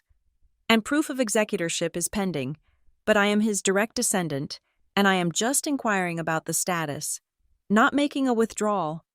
That was the paralegal speak coming out. Precise, non-threatening. Patricia nodded, adjusting her glasses. "All right, let me see if I can pull it up. Sometimes the old numbers don't cross-reference correctly." She opened the passbook. She flipped past the first page with Grandpa's signature. She looked at the last entry, a deposit of $50 in 1992. "It has been a while," she murmured. She turned to her keyboard. "Let me try the legacy search." I watched her fingers. She typed in a few commands, navigating through the modern interface of the bank's software. Then she looked at the note I had placed next to the book, or rather, the number I had written down from the note. I hadn't shown her Grandpa's handwritten warning. I just gave her the number, 0917 44 228. Patricia frowned. "That format is unusual," she said. "That looks like a wire routing string, not a savings ID. Could you try it anyway?" I asked. That was the number he had written down. "Sure," she said. She typed the numbers in, her keystrokes loud in the quiet lobby. Clack, clack, clack. She hit enter. I held my breath. For a second, nothing happened. The screen just blinked. Then, Patricia's face changed. The polite, tired smile didn't just fade. It vanished. It was replaced by a look of genuine confusion, followed instantly by a flash of alarm. Her eyes widened behind her glasses. She leaned closer to the screen, as if she couldn't believe what she was seeing. A red prompt box had popped up on her monitor. I couldn't read the text from where I was standing, but I saw the color. It was a bright, angry crimson.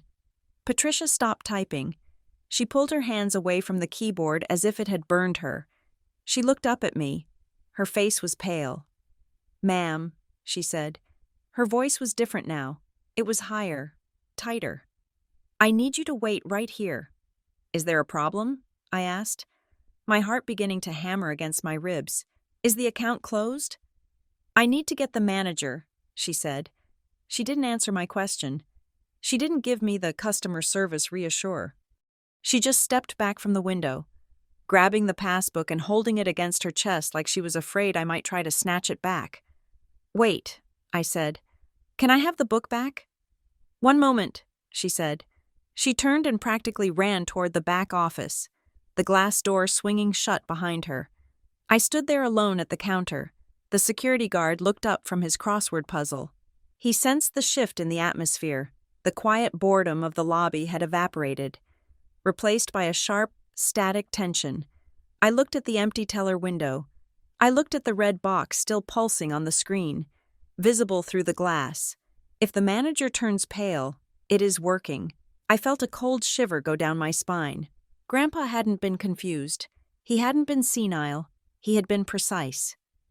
I gripped the edge of the marble counter. I had come here expecting $400. I had come here expecting a dead end. Instead, I had just walked into the trap. And the trap had just snapped shut. The door to the back office opened. A man in a suit walked out. He wasn't smiling. He was walking fast.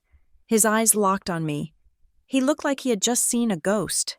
It was Elliot Rains, and he looked terrified. The 20 minutes that followed were the longest of my life. Patricia, the teller with the tired eyes, did not return. She had vanished into the back office with my grandfather's passbook, leaving me standing at the marble counter like a statue. The silence in the lobby was absolute, broken only by the rhythmic scratching of the security guard's pen on his crossword puzzle and the thumping of my own heart, which felt like it was trying to bruise my ribs. I checked my watch 3 times. 10 minutes. 15. 20. I began to run through the inventory of my legal rights in my head. They could not confiscate property without cause. They could not detain me without a reasonable suspicion of a crime. I was a paralegal.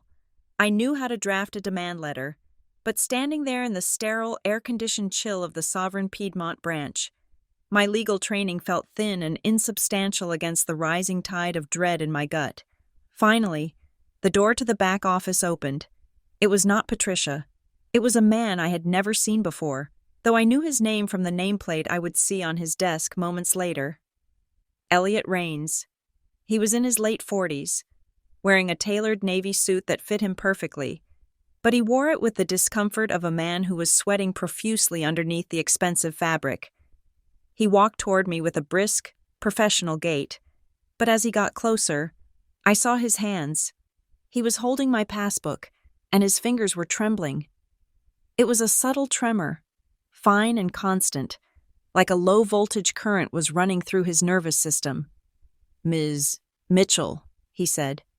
His voice was calm, practiced, the kind of voice designed to de-escalate angry customers denied a loan, but his eyes were darting around the lobby, checking the corners, checking the street outside.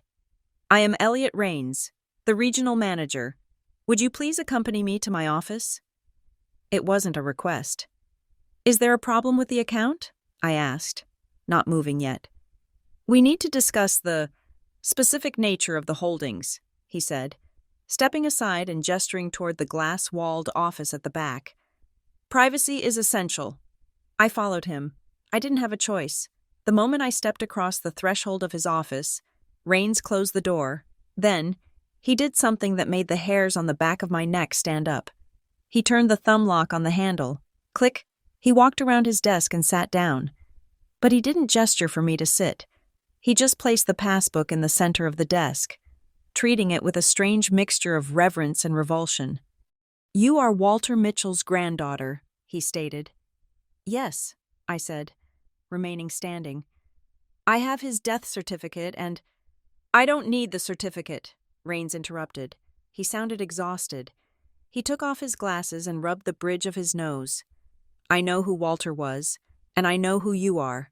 He tapped the blue leather cover of the passbook. "This," he said, "is a piece of theater. It is a prop." "I don't understand," I said. "It is a savings account passbook from First Carolina's Trust." "The cover is," Rains corrected. "The binding is, but the account number you gave Patricia? The one written on the note?" He looked up at me, his eyes bleak. "That account was not opened in 1982. It was opened in 2012. I blinked, trying to process the timeline. 2012? But Grandpa was retired by then. He was living on a pension. He didn't have money to open a new account. "He didn't open it with new money," Rains said. "He opened it with old money, money that had been moved, hidden, and layered through 3 different mergers. This passbook was his way of physicalizing a digital ghost. He put a modern routing number inside a vintage shell so that nobody would look at it twice unless they knew exactly what they were looking for." "Okay," I said slowly, sinking into the chair opposite him. "So he consolidated his savings. What is the issue? Why is the teller terrified?" Rains turned his monitor so I could see it. The screen was dominated by a complex ledger, rows of data glowing against a dark background. At the bottom right, in a box highlighted in green, was a number. "This is the current balance as of this morning," Rains said. I looked at the number. I blinked, sure that I was misreading the decimal point. I leaned closer. 3,241,650.12. My brain misfired. The number was too big. It didn't fit into the reality of my life. My life was student loans and coupon clipping. My life was worrying about the price of gas. This number was a telephone number. It was an abstraction. 3 million, I whispered. That is impossible. He was a farmer. He grew corn and tobacco. He never made more than $30,000 a year in his life. "Compound interest is a powerful thing," Rains said, but there was no wonder in his voice, especially when the principal sum was derived from the liquidation of assets that were never supposed to exist. I looked up at him. "What are you talking about?" "You think you won the lottery," Rains said, his voice dropping to a harsh whisper. "You think you just walked in here and inherited a fortune. Look at my face, Luna. Do I look like a man who is happy for you?" He didn't. He looked like a man attending his own execution. "This money," Rains said, typing a command on his keyboard. "It isn't just money, it is a marker." A new window popped up on the screen. It was a log of access attempts. Most of them were dated from 2012, but there was one entry that stood out, highlighted in red. Date: May 4th, 2017, access attempt. Power of attorney/transfer request. Applicant: Darla J. Mitchell. Status: denied/insufficient clearance. "Mom," I said. The word tasted like ash in my mouth. "Your mother tried to empty this account 9 years ago," Rains said. "She came into this very branch. She had a power of attorney document that claimed Walter was incapacitated. She tried to wire the full balance, which was about $2.4 million at the time, to an offshore holding company in the Caymans." "Why didn't she get it?" I asked. "If she had the power of attorney." "Because the power of attorney was forged," Rains said bluntly. "Or at the very least, it was contested by the system. The signature didn't match the control sample we had on file from 2012. The system flagged it. We denied the transfer. She left in a hurry." I sat back, my mind reeling. 2017. That was the year Grandpa had broken his hip. That was the year Darla had insisted on taking over his finances to help him.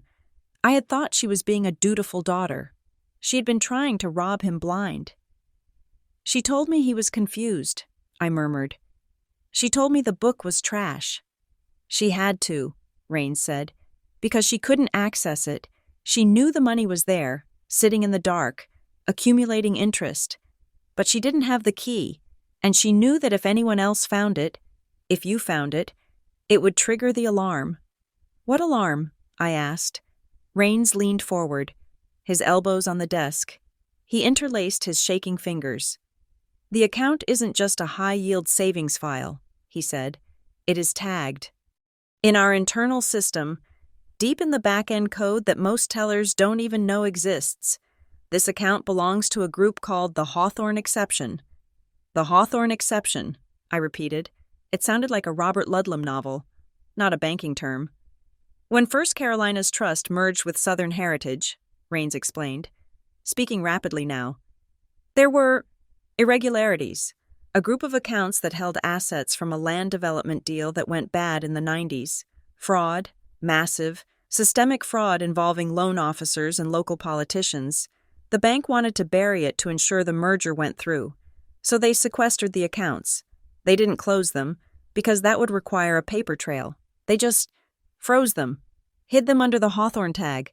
He paused, licking his dry lips. The agreement was simple. As long as the accounts stayed dormant, nobody went to jail, the money sat there, a ghost in the machine.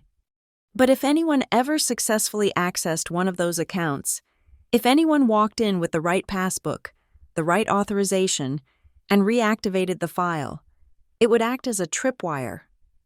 I looked at the passbook on the desk. A tripwire for what? For an audit, Raines said. A federal audit. The system is programmed to automatically notify the Treasury Department's Financial Crimes Enforcement Network the moment a Hawthorne account shows activity. That is why Patricia turned pale. She didn't just see a balance. She saw a mandatory reporting flag that she couldn't override. He looked at me, and his eyes were pleading. When you typed that number, Luna, you didn't just open a bank account. You sent a signal to Washington, D.C., that a 30-year-old crime is still active. I felt the blood drain from my face. So, I am in trouble? You? Raines let out a short, bitter laugh. No, you are the beneficiary. You are the victim. The people in trouble are the ones who created the account, and the people who tried to steal from it. He pointed to the screen, to the entry from 2017. When your mother tried to take this money, she didn't do it alone. She couldn't have. She didn't know the routing numbers. She didn't know the Hawthorne protocols. Someone inside the bank had to guide her. Someone had to give her the specific codes to bypass the initial security layer. I stared at him. The realization hit me like a physical blow. You? I whispered. Raines flinched. He looked down at his hands. I was a junior loan officer in 2017, he said quietly. I was ambitious. I was stupid. Your brother, Logan, he is very persuasive. He told me it was a family dispute. He told me the old man was hoarding cash that belonged to the family. He offered me 5%. You helped them, I said, my voice rising. You helped them try to steal $3 million from my grandfather. I gave them the routing string, Raines admitted. I printed the forms, but I didn't know about the signature mismatch. When the system rejected it, I panicked. I scrubbed my name from the access log. I thought I was safe. I thought the account would just go back to sleep. He looked up at me, and the fear in his eyes was absolute. But now you are here, and you have the original passbook, and you have reactivated the file. The audit is coming. Luna, it is already triggered.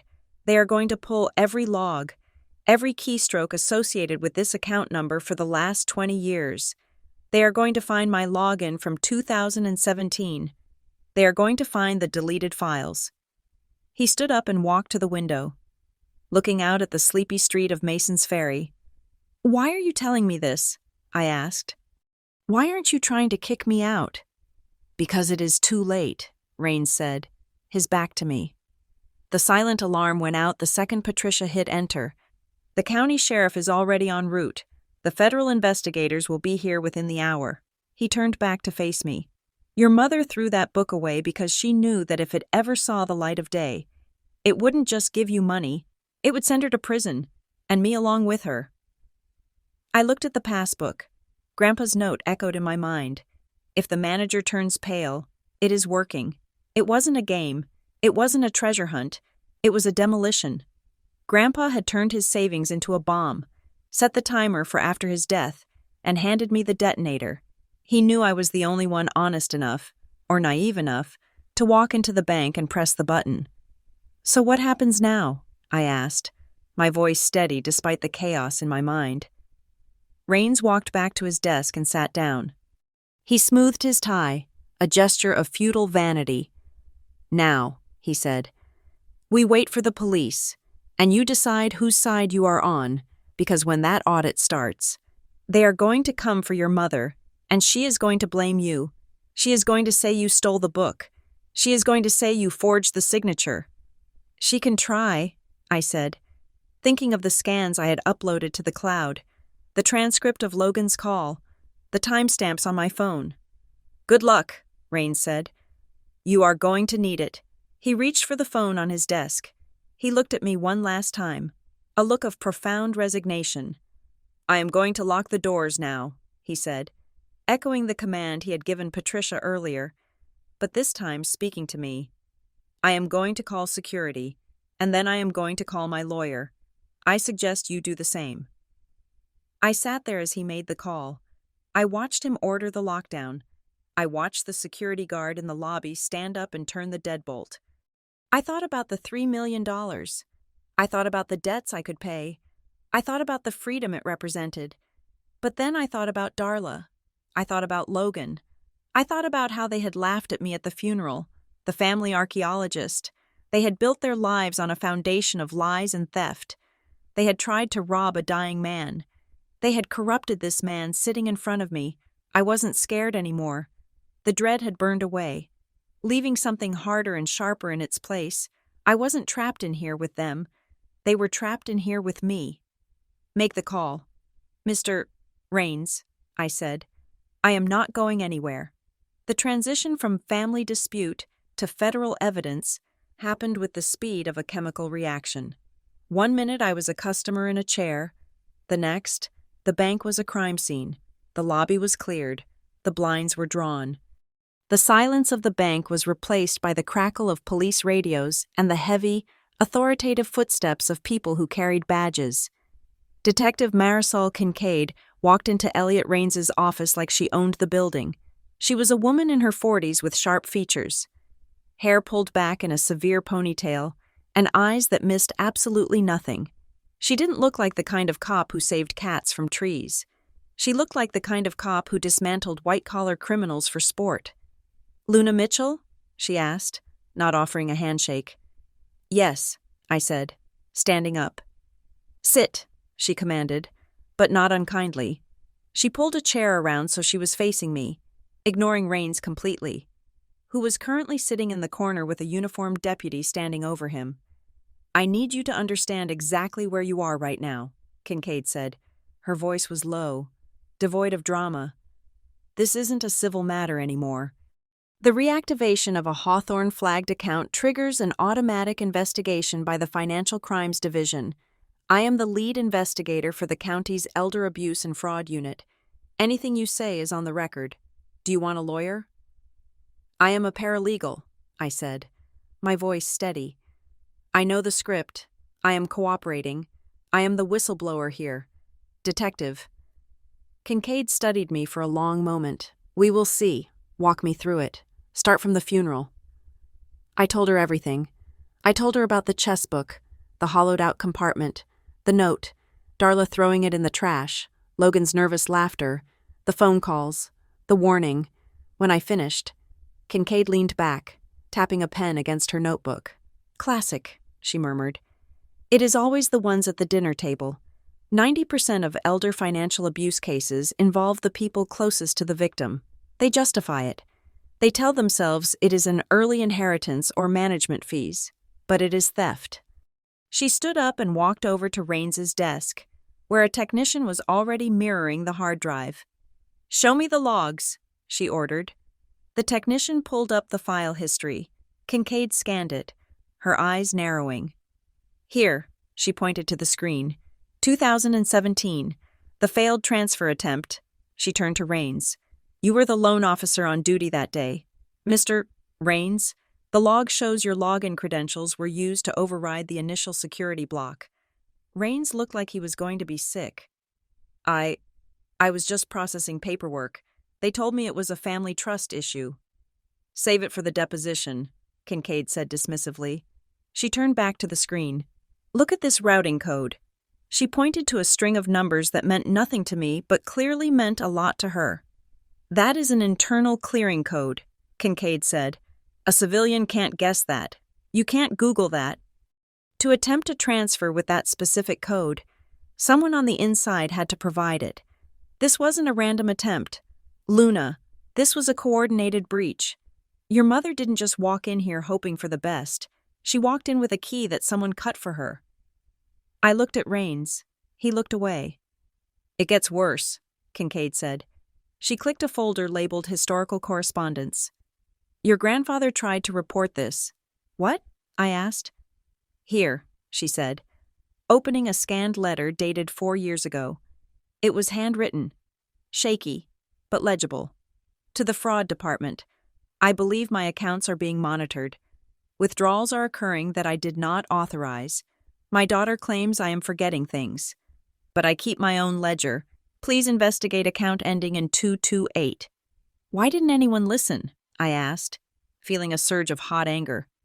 Because, Kincaid said, pulling up another document.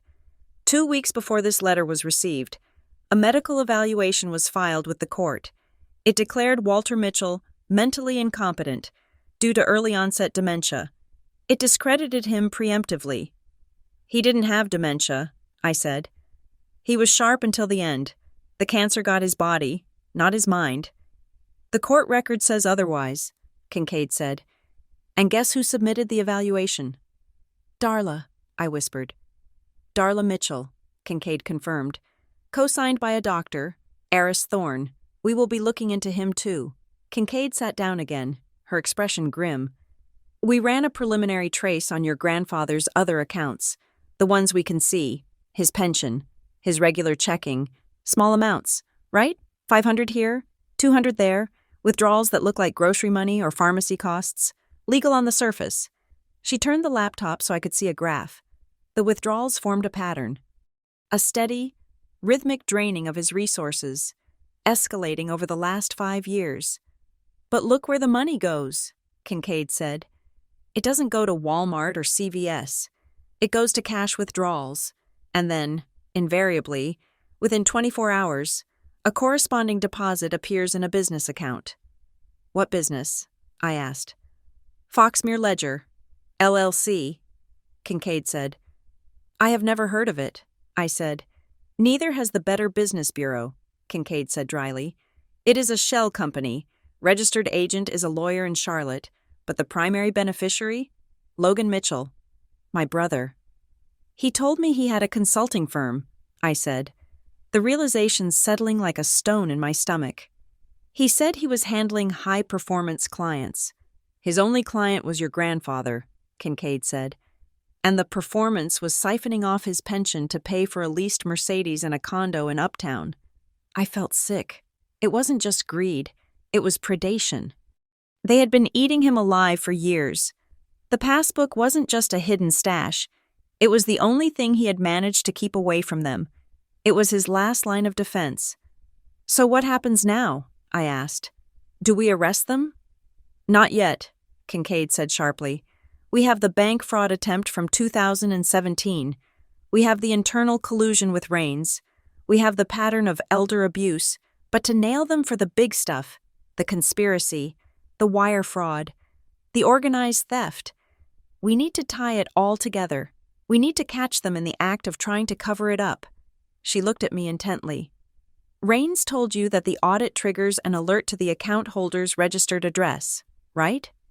Yes, I said. Which is the farm? Exactly, Kincaid said. That letter will arrive at the farmhouse tomorrow morning.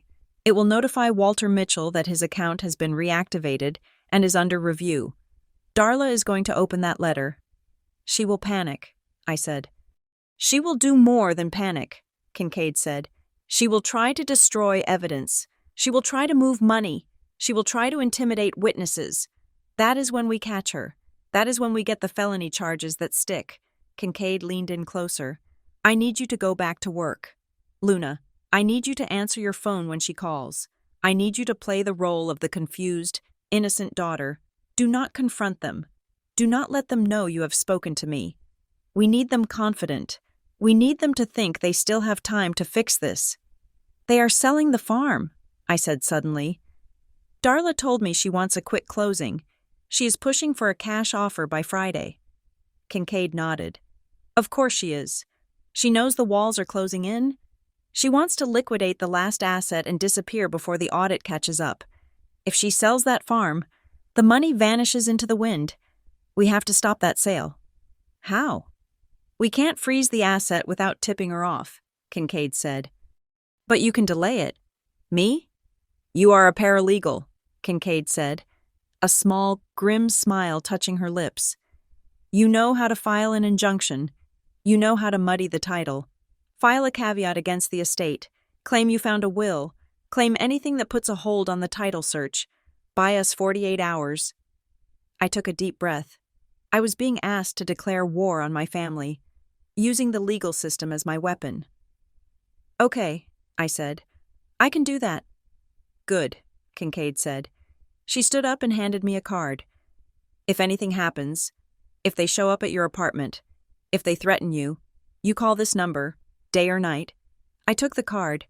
Detective Marisol Kincaid, Financial Crimes Unit. I walked out of the bank into the bright, blinding sunlight of Mason's Ferry. My car was sitting there, baking in the heat. I got in and locked the doors immediately. I checked my phone. 3 missed calls. Mom, Logan. They knew something was wrong. Maybe Rains hadn't been able to warn them, but they could smell it. The silence from me was deafening to them. I drove back to Asheville on autopilot.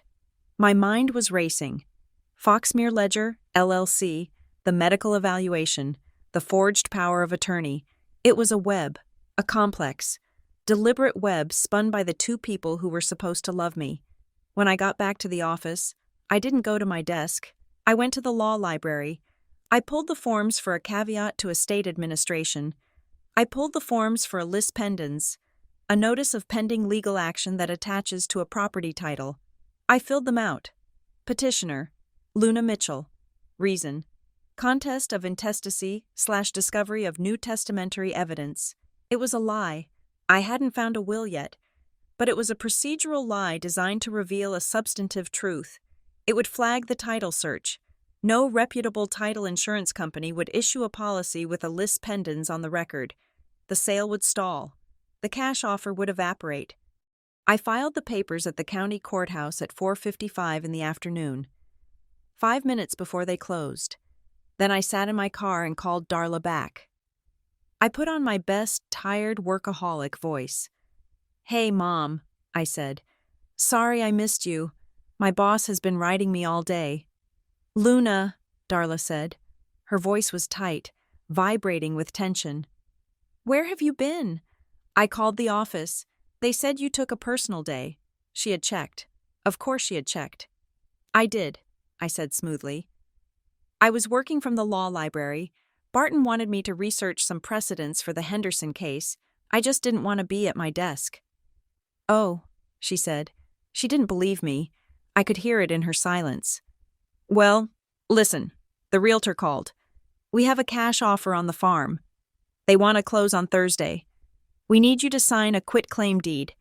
Just a formality, since you aren't on the title. But the lawyers want to be safe. Thursday? I asked. That is so fast. Are you sure we shouldn't wait? Why would we wait? She snapped. It is money on the table. Luna, Logan is driving down to Asheville tonight with the papers. He will meet you at your apartment. Just sign them. Tonight? I asked. Mom, I am tired. Can't we do it this weekend? Tonight, she said. It wasn't a request. He is already on his way. Be there. She hung up. I stared at the phone. Logan was coming. He was coming to force me to sign away my rights to the property. to clear the path for their getaway. I looked at the courthouse where I had just filed the lis pendens. By the time Logan got to my apartment, the electronic filing system would update. If he checked the records, and he would see it. He would know I had blocked the sale. I wasn't just playing defense anymore. I had just fired a shot across their bow. I started my car. I needed to get home. I needed to set the stage. If Logan was coming for a fight, I was going to be ready. I wasn't the little sister anymore. I was the witness for the prosecution. I drove home from the courthouse with my eyes constantly checking the rearview mirror, half expecting to see Logan's black Mercedes tailing me.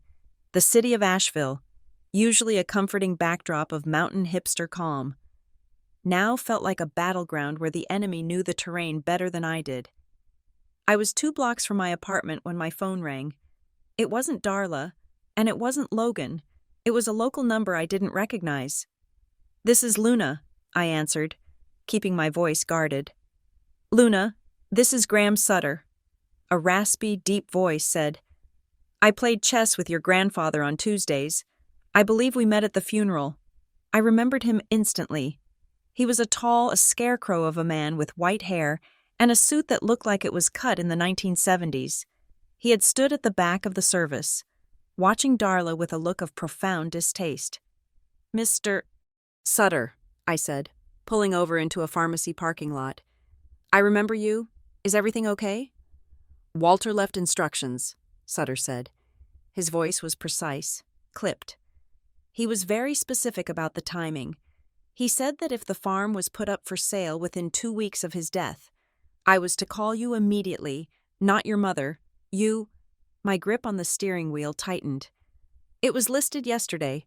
They have a cash offer pending for Thursday." "Then we are behind schedule," Sutter said. "Can you come to my office? I am on Patton Avenue, above the tailor shop. The door is unlocked." "I am on my way," I said. Sutter's office was a time capsule. It smelled of old paper, lemon pledge, and the faint, sweet scent of pipe tobacco that reminded me so much of Grandpa it made my chest ache. The walls were lined with oak filing cabinets, and his desk was a sea of manila folders, organized with a chaotic logic only he understood. He didn't waste time with pleasantries. When I walked in, he gestured to a wooden chair and then reached into a drawer, pulling out a thick, heavy accordion file. He dropped it onto the desk with a solid thud. "Walter was a brilliant man," Sutter said, sitting down and folding his hands. "People mistook his silence for slowness. That was their mistake. He saw the board 5 moves ahead. He pushed the file toward me. He spent the last 4 years building this." I opened the flap. It wasn't just a file. It was a dossier.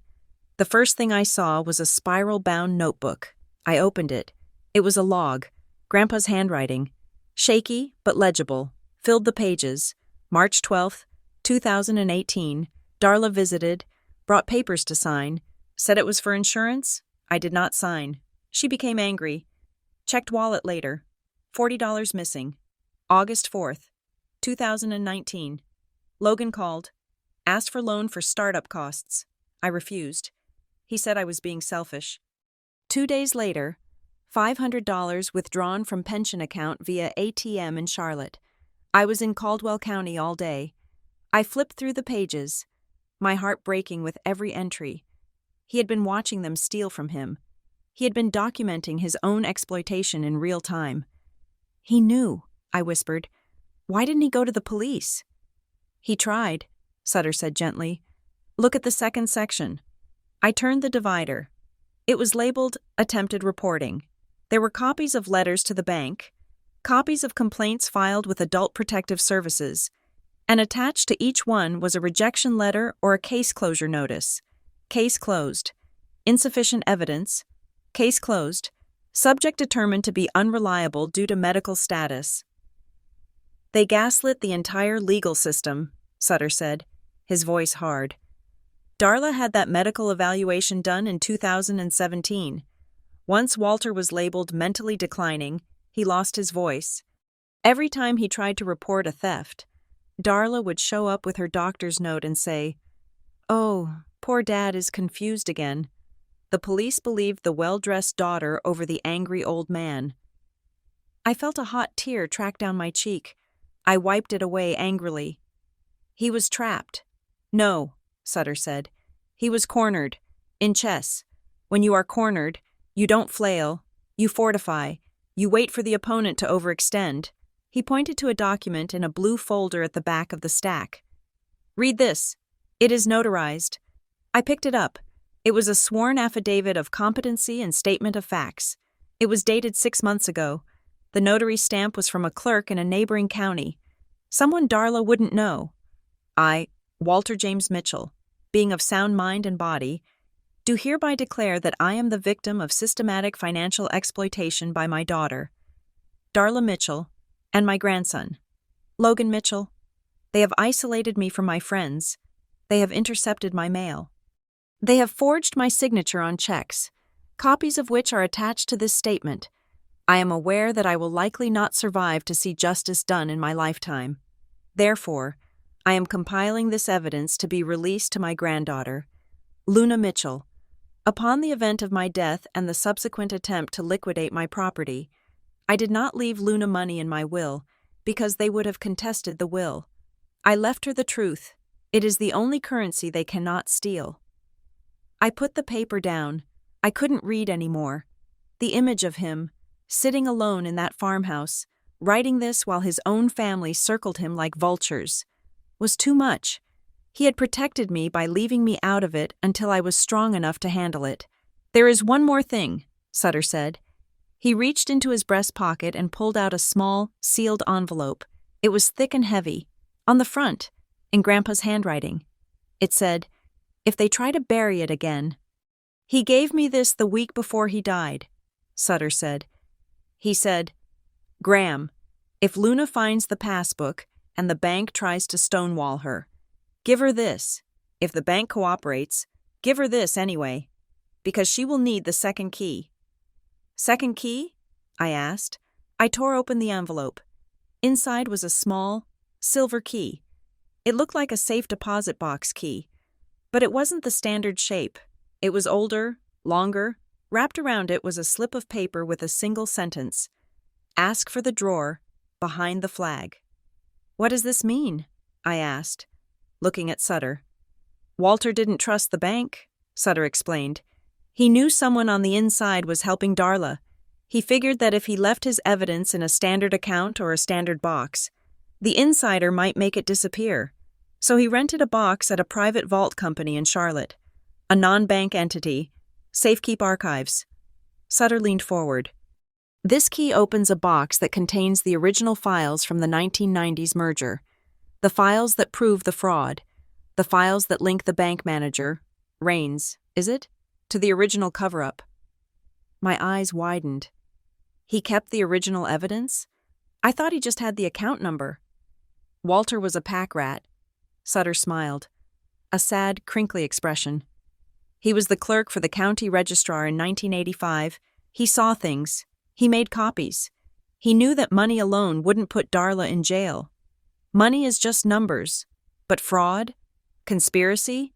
That requires documentation." I looked at the key in my hand. It felt cold and heavy. The passbook wasn't the weapon, I realized aloud. The passbook was just the bait. It was the lure to get them to react, to get them to panic and show their hands. "Exactly," Sutter said. "The passbook forces the audit. The audit creates the pressure, and when the pressure is high, people make mistakes. Your mother is rushing the sale of the farm because she needs cash to flee, or to pay off someone. But this," he pointed to the key, "this is the nail in the coffin." I put the key in my pocket. I looked at the pile of evidence on the desk, the years of meticulous notes, the heartbreaking chronicle of betrayal. "He played a long game," I said, "a 4-year game. He loved you, Luna," Sutter said quietly. "He used to tell me, Luna is the only one who looks at the board and asks why the pieces move. He knew you would figure it out. He just had to give you the opening." My phone buzzed again. "Logan." I ignored it. "They are coming for me," I said to Sutter. "Logan is on his way to my apartment. They want me to sign a quitclaim deed tonight." Sutter's eyes narrowed. Do not sign anything. I won't, I said. I filed a lis pendens this afternoon. Sutter smiled, and for a moment, he looked just like Grandpa when he trapped my queen. Good girl. Walter would be proud. He gathered the files and put them back in the accordion folder. Take this. This is your copy. I have the originals in my safe. If anything happens to this file, I will release mine to the district attorney. Thank you, Graham, I said, standing up. For everything? One piece of advice, Sutter said as I walked to the door. When you face your brother tonight, remember the chess rule. When the opponent attacks prematurely, it usually means their position is weak. Don't be afraid of his noise. Watch his hands. I nodded and walked out into the cool evening air. The drive to my apartment felt different this time. I wasn't just armed with suspicion anymore. I was armed with facts. I had the dates. I had the numbers. I had the moral authority of a dead man who had loved me enough to turn his tragedy into my ammunition. I pulled into my parking spot. Logan's black Mercedes was already there, parked crookedly across 2 spaces. He was leaning against the hood, smoking a cigarette, looking at his watch. He looked impatient. He looked arrogant. But as I got out of my car, clutching the heavy file to my chest, I saw something else in his posture. The way his foot tapped against the pavement, the way he threw the cigarette down before it was finished. He was terrified. I walked toward him, my heels clicking on the asphalt. Hey, sis, Logan called out, pushing off the car and flashing that practiced, shark-like smile. You are late. We have business to handle. I stopped 10 feet away from him. I didn't smile back. We sure do, Logan, I said, feeling the weight of the key in my pocket. We sure do. The hardest thing I have ever had to do was not finding the evidence. It was not digging through the trash, and it was not standing in the bank vault while Elliot Raines sweated through his suit. The hardest thing was sitting at my mother's dining room table, eating roast beef, and pretending that I did not know she was a criminal. Detective Kincaid had been very clear. She told me that we needed to keep the temperature normal. She said that if I ghosted them now, after filing the legal block on the farm sale, they would bolt. They would destroy hard drives. They would transfer assets to crypto wallets we could not trace. We needed them to feel like they were still in control of the game. We needed them to think I was just a greedy, confused daughter who could be bought off. So, when Sunday came, I drove back to the farmhouse. The house looked exactly the same as it always did. The porch light was on. The smell of slow-roasted meat and onions wafted out the front door. It was the smell of my childhood, a sensory trigger that used to mean safety, but now made my stomach turn over. I parked my car next to Logan's Mercedes. I checked my phone one last time. Sit tight, Kincaid had texted. We are listening. I was not wearing a wire. Kincaid said it was too risky with how paranoid Logan was, but my phone was recording. Tucked into the breast pocket of my blazer with the camera lens just peeking out, I walked inside. There she is, Logan announced. He was standing in the foyer holding a glass of red wine. He was wearing a cashmere sweater and jeans that cost more than my monthly rent. He looked relaxed, too relaxed. It was a pivot. Friday night in the parking lot. He had been aggressive. He had tried to intimidate me, but the lis pendens I filed had stopped them cold. They couldn't sell the farm. So now, they were trying a new strategy. They were shifting from the stick to the carrot. Hi, Logan, I said, letting him hug me. I felt his muscles tense under the expensive wool. He was a coil of spring steel waiting to snap. Glad you could make it, Luna, Darla called from the kitchen. She walked out, wiping her hands on a floral apron. She looked like the picture of maternal warmth. It was terrifying. I made your favorite, pot roast with the little carrots. Thanks, Mom, I said. I know things have been tense. Oh, hush, she said, waving a hand dismissively. Families fight. It is what we do, especially when emotions are high. Come on, let's eat. We sat at the long mahogany table.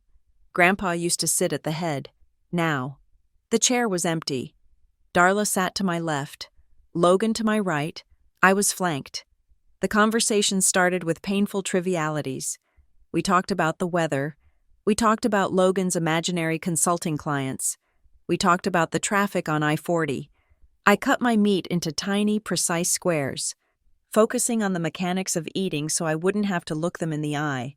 I knew what was coming. I could feel it in the air, heavy and static. They were waiting for the right moment to spring the trap. It happened over dessert. Darla brought out a store-bought apple pie, which was unusual because she prided herself on baking. She was distracted. "Luna," Darla said, placing a slice in front of me. "Logan and I have been talking. We think we owe you an apology." I looked up, feigning surprise. "You do?"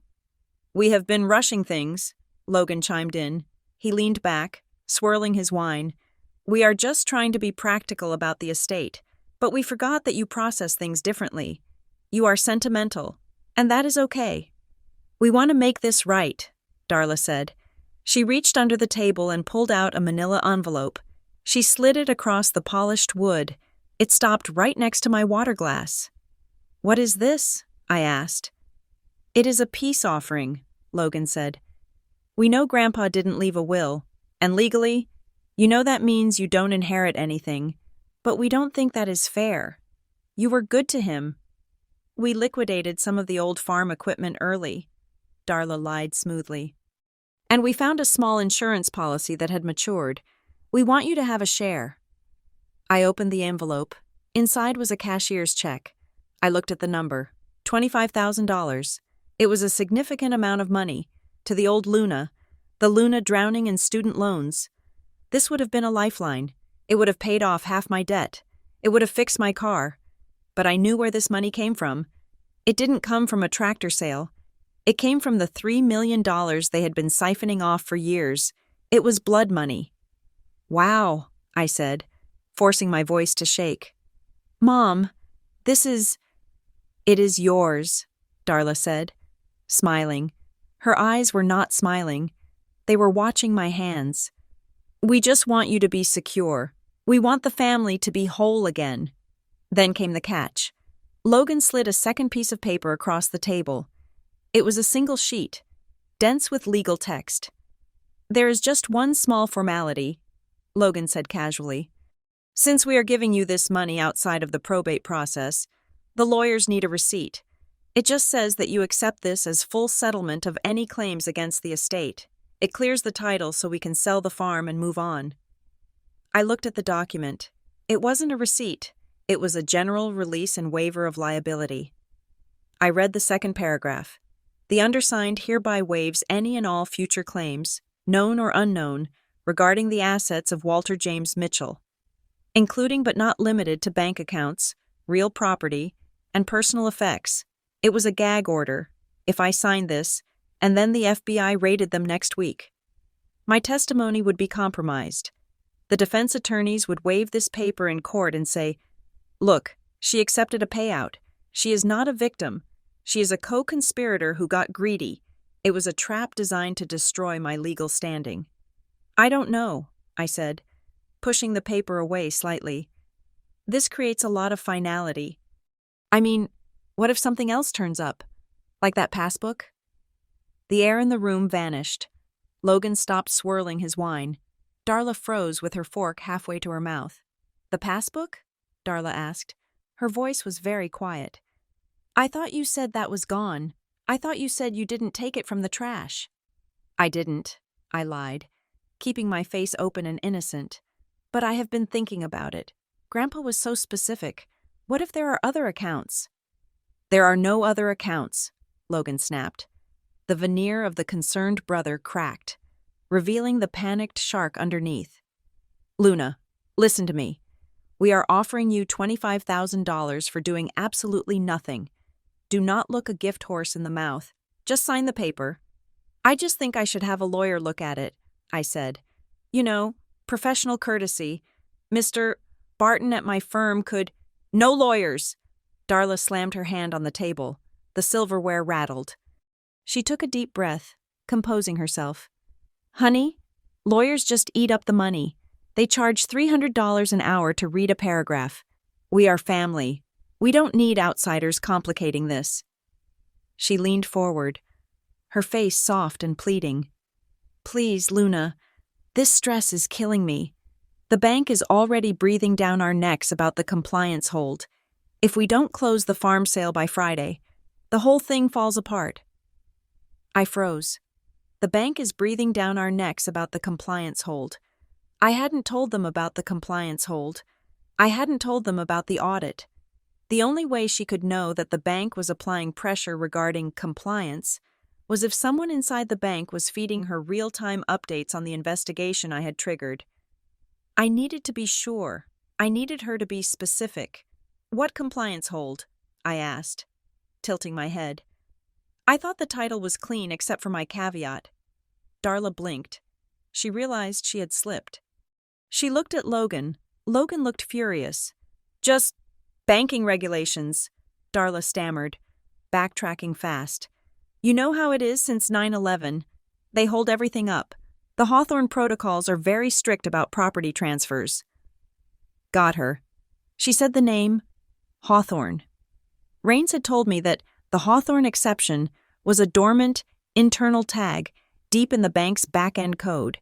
It was not public knowledge. It wasn't on the website. A civilian would never know that name unless they were part of the conspiracy. By saying that word, she had just confessed that she had access to the bank's internal, classified files. I felt a cold thrill of victory mixed with nausea. Oh, I said, keeping my voice vague. I didn't know that.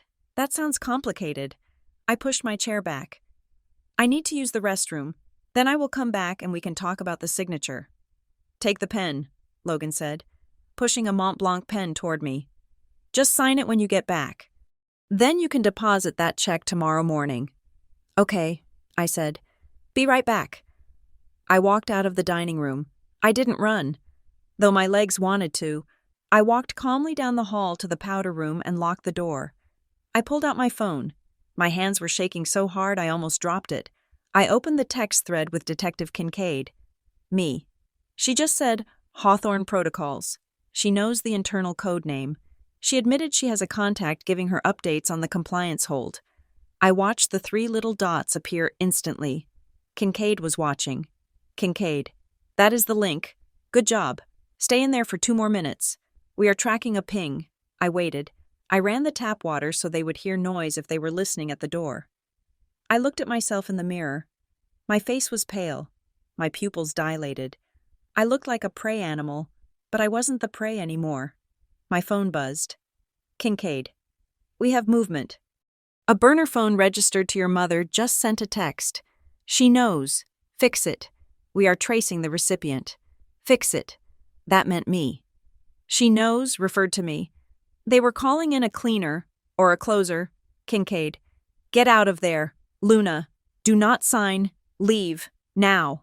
I turned off the tap. I took a deep breath. I walked back into the dining room. Darla and Logan were whispering furiously. They stopped the second I entered. I don't feel well, I said, clutching my stomach. I think the roast didn't agree with me. I need to go home. You can't go. Logan stood up, blocking my path to the door. You haven't signed the release. I will sign it tomorrow, I said, stepping around him. I promise. I just need to lie down. I feel like I'm going to throw up. Luna, Darla said, her voice sharp. Don't walk out that door. I will call you in the morning. Mom, I said. Thank you for the check. I will keep it safe. I grabbed the check, evidence of the bribe, but left the waiver on the table. I walked to the front door. Logan took a step toward me, his hand reaching out to grab my arm. Let her go, Darla said from the table. Her voice was cold. She will sign. She needs the money. Logan stopped. He looked at me with pure hatred. Drive safe, sis. I walked out to my car. I locked the doors. I drove away. I didn't exhale until I was 5 miles down the road. My phone rang. It was Kincaid. Are you safe?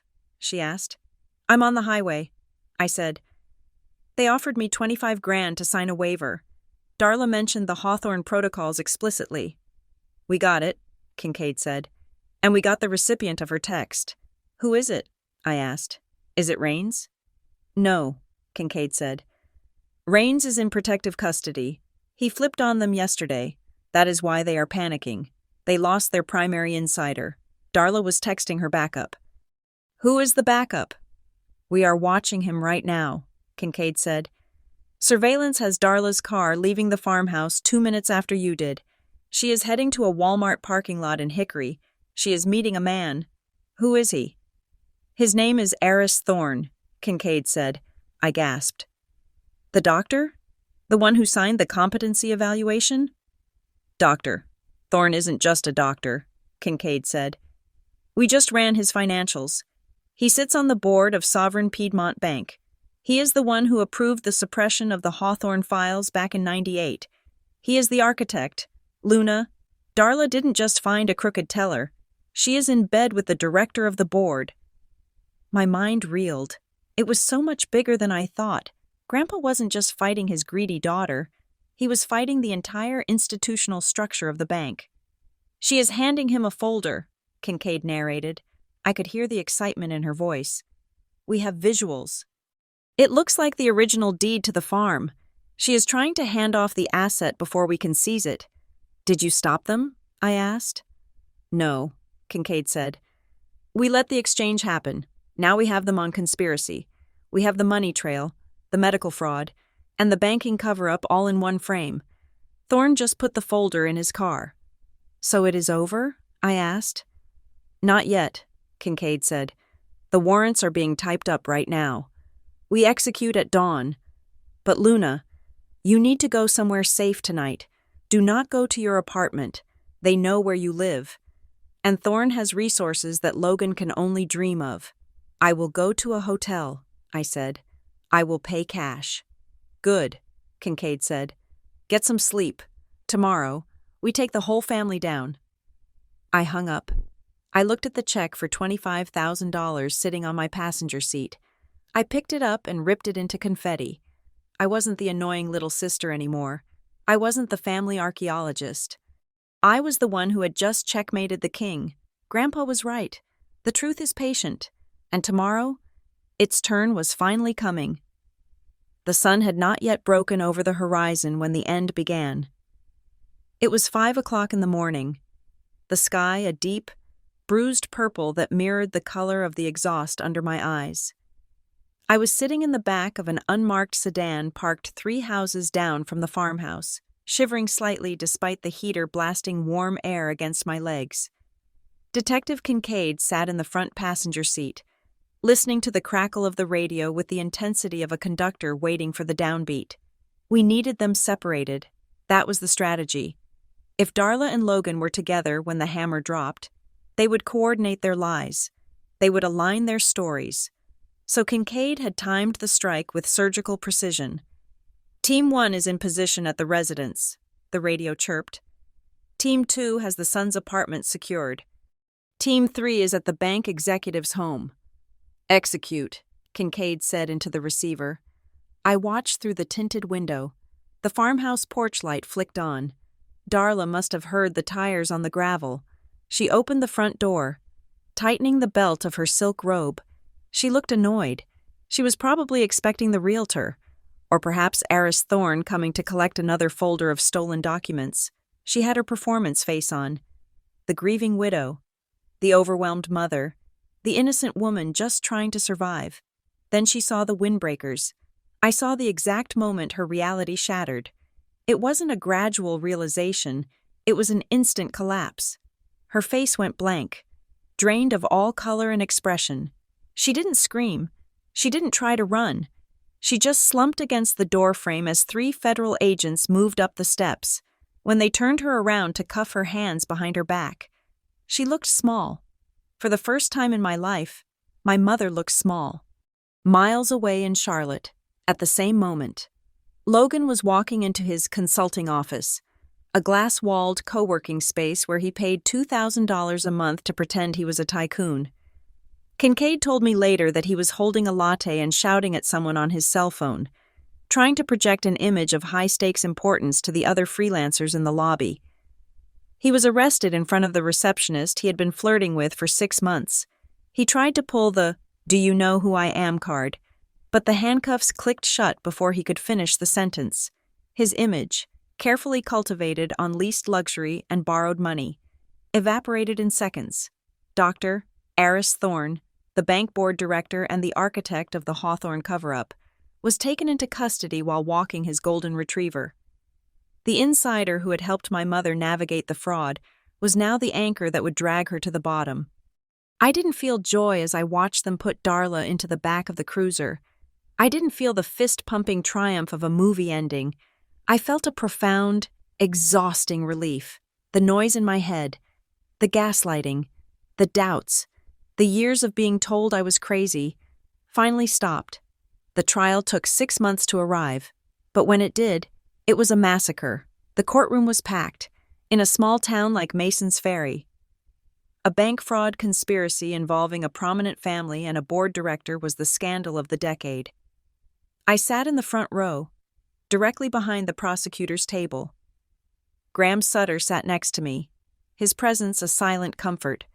Darla tried to play the victim until the very end, on the stand. Her defense attorney guided her through a tearful narrative of a daughter trying to manage a senile father's chaotic finances. "He was confused," Darla sobbed, dabbing her eyes with a tissue that remained suspiciously dry.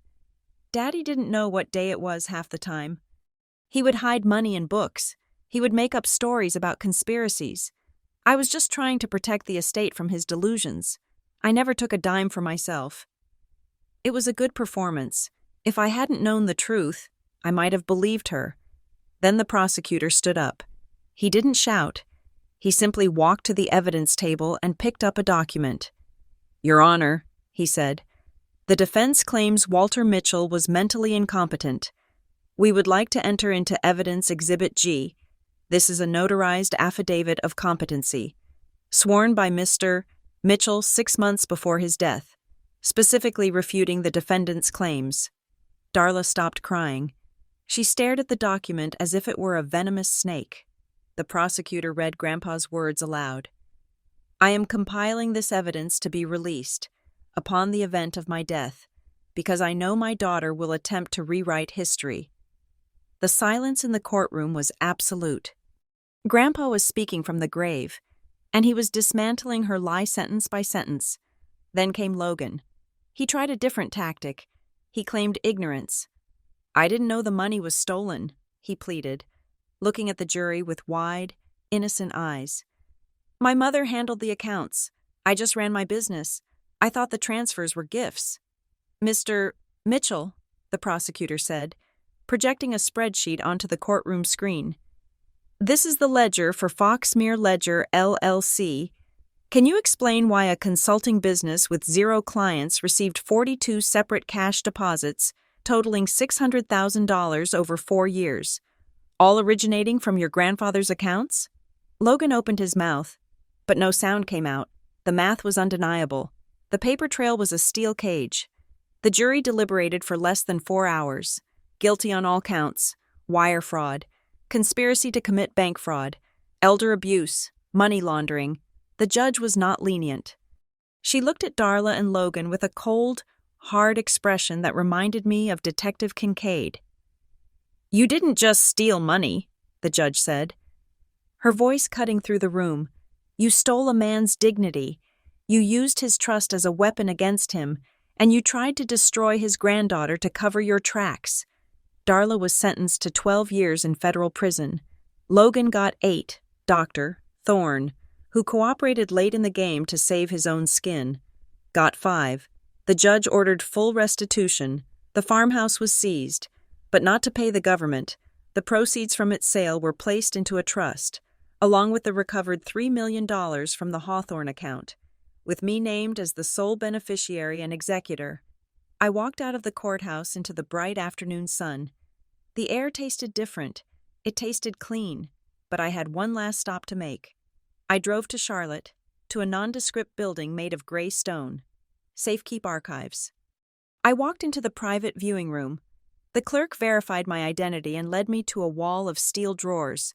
I pulled the silver key from my pocket, the second key Grandpa had hidden in the envelope Graham Sutter gave me. "I need the drawer behind the flag," I said, repeating the code phrase. The clerk nodded solemnly and unlocked a large box at eye level.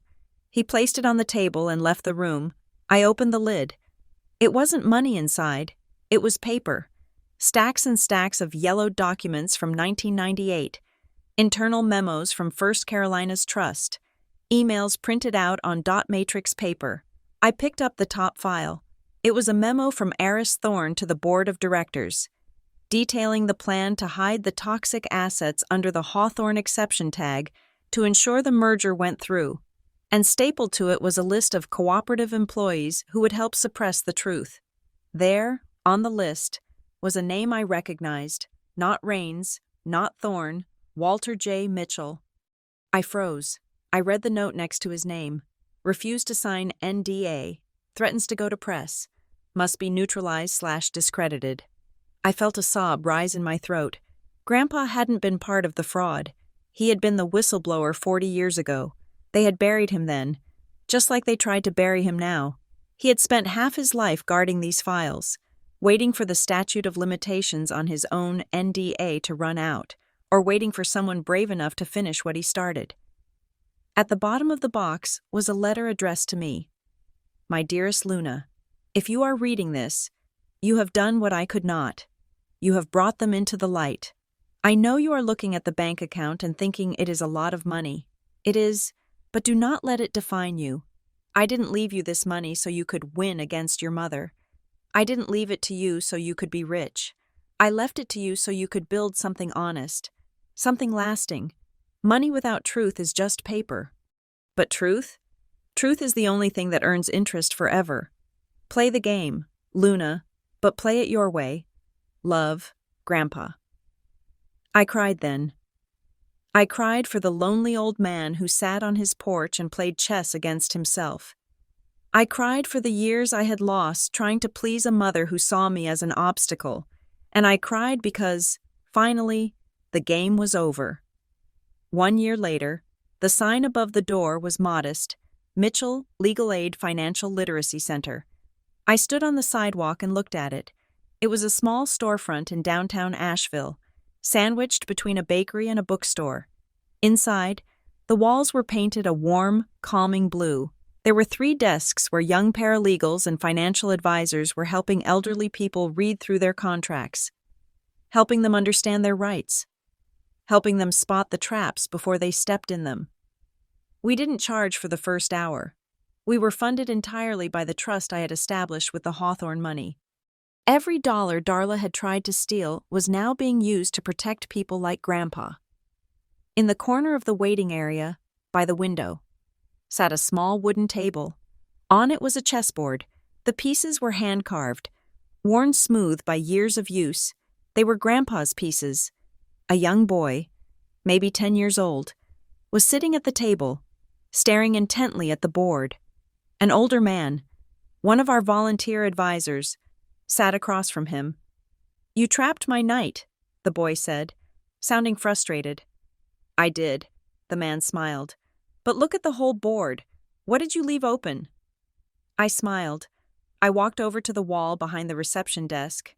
There, framed in simple oak, was a picture of Walter Mitchell standing in his fields, looking at the camera with that sharp, knowing gaze. And beneath the photo, I had engraved his final lesson. The truth is patient, and it always gets its turn. I turned away from the picture and walked toward my office. There was work to do. There were contracts to review, fine print to read, and people to protect. The game wasn't over. It never really is. But now, I knew how to play. Thank you so much for listening to this story. I would love to hear where you are tuning in from. So please drop a comment below and share your thoughts on Luna's journey. Don't forget to subscribe to Emma Revenge Stories, like this video, and hit that hype button to help this story reach even more people.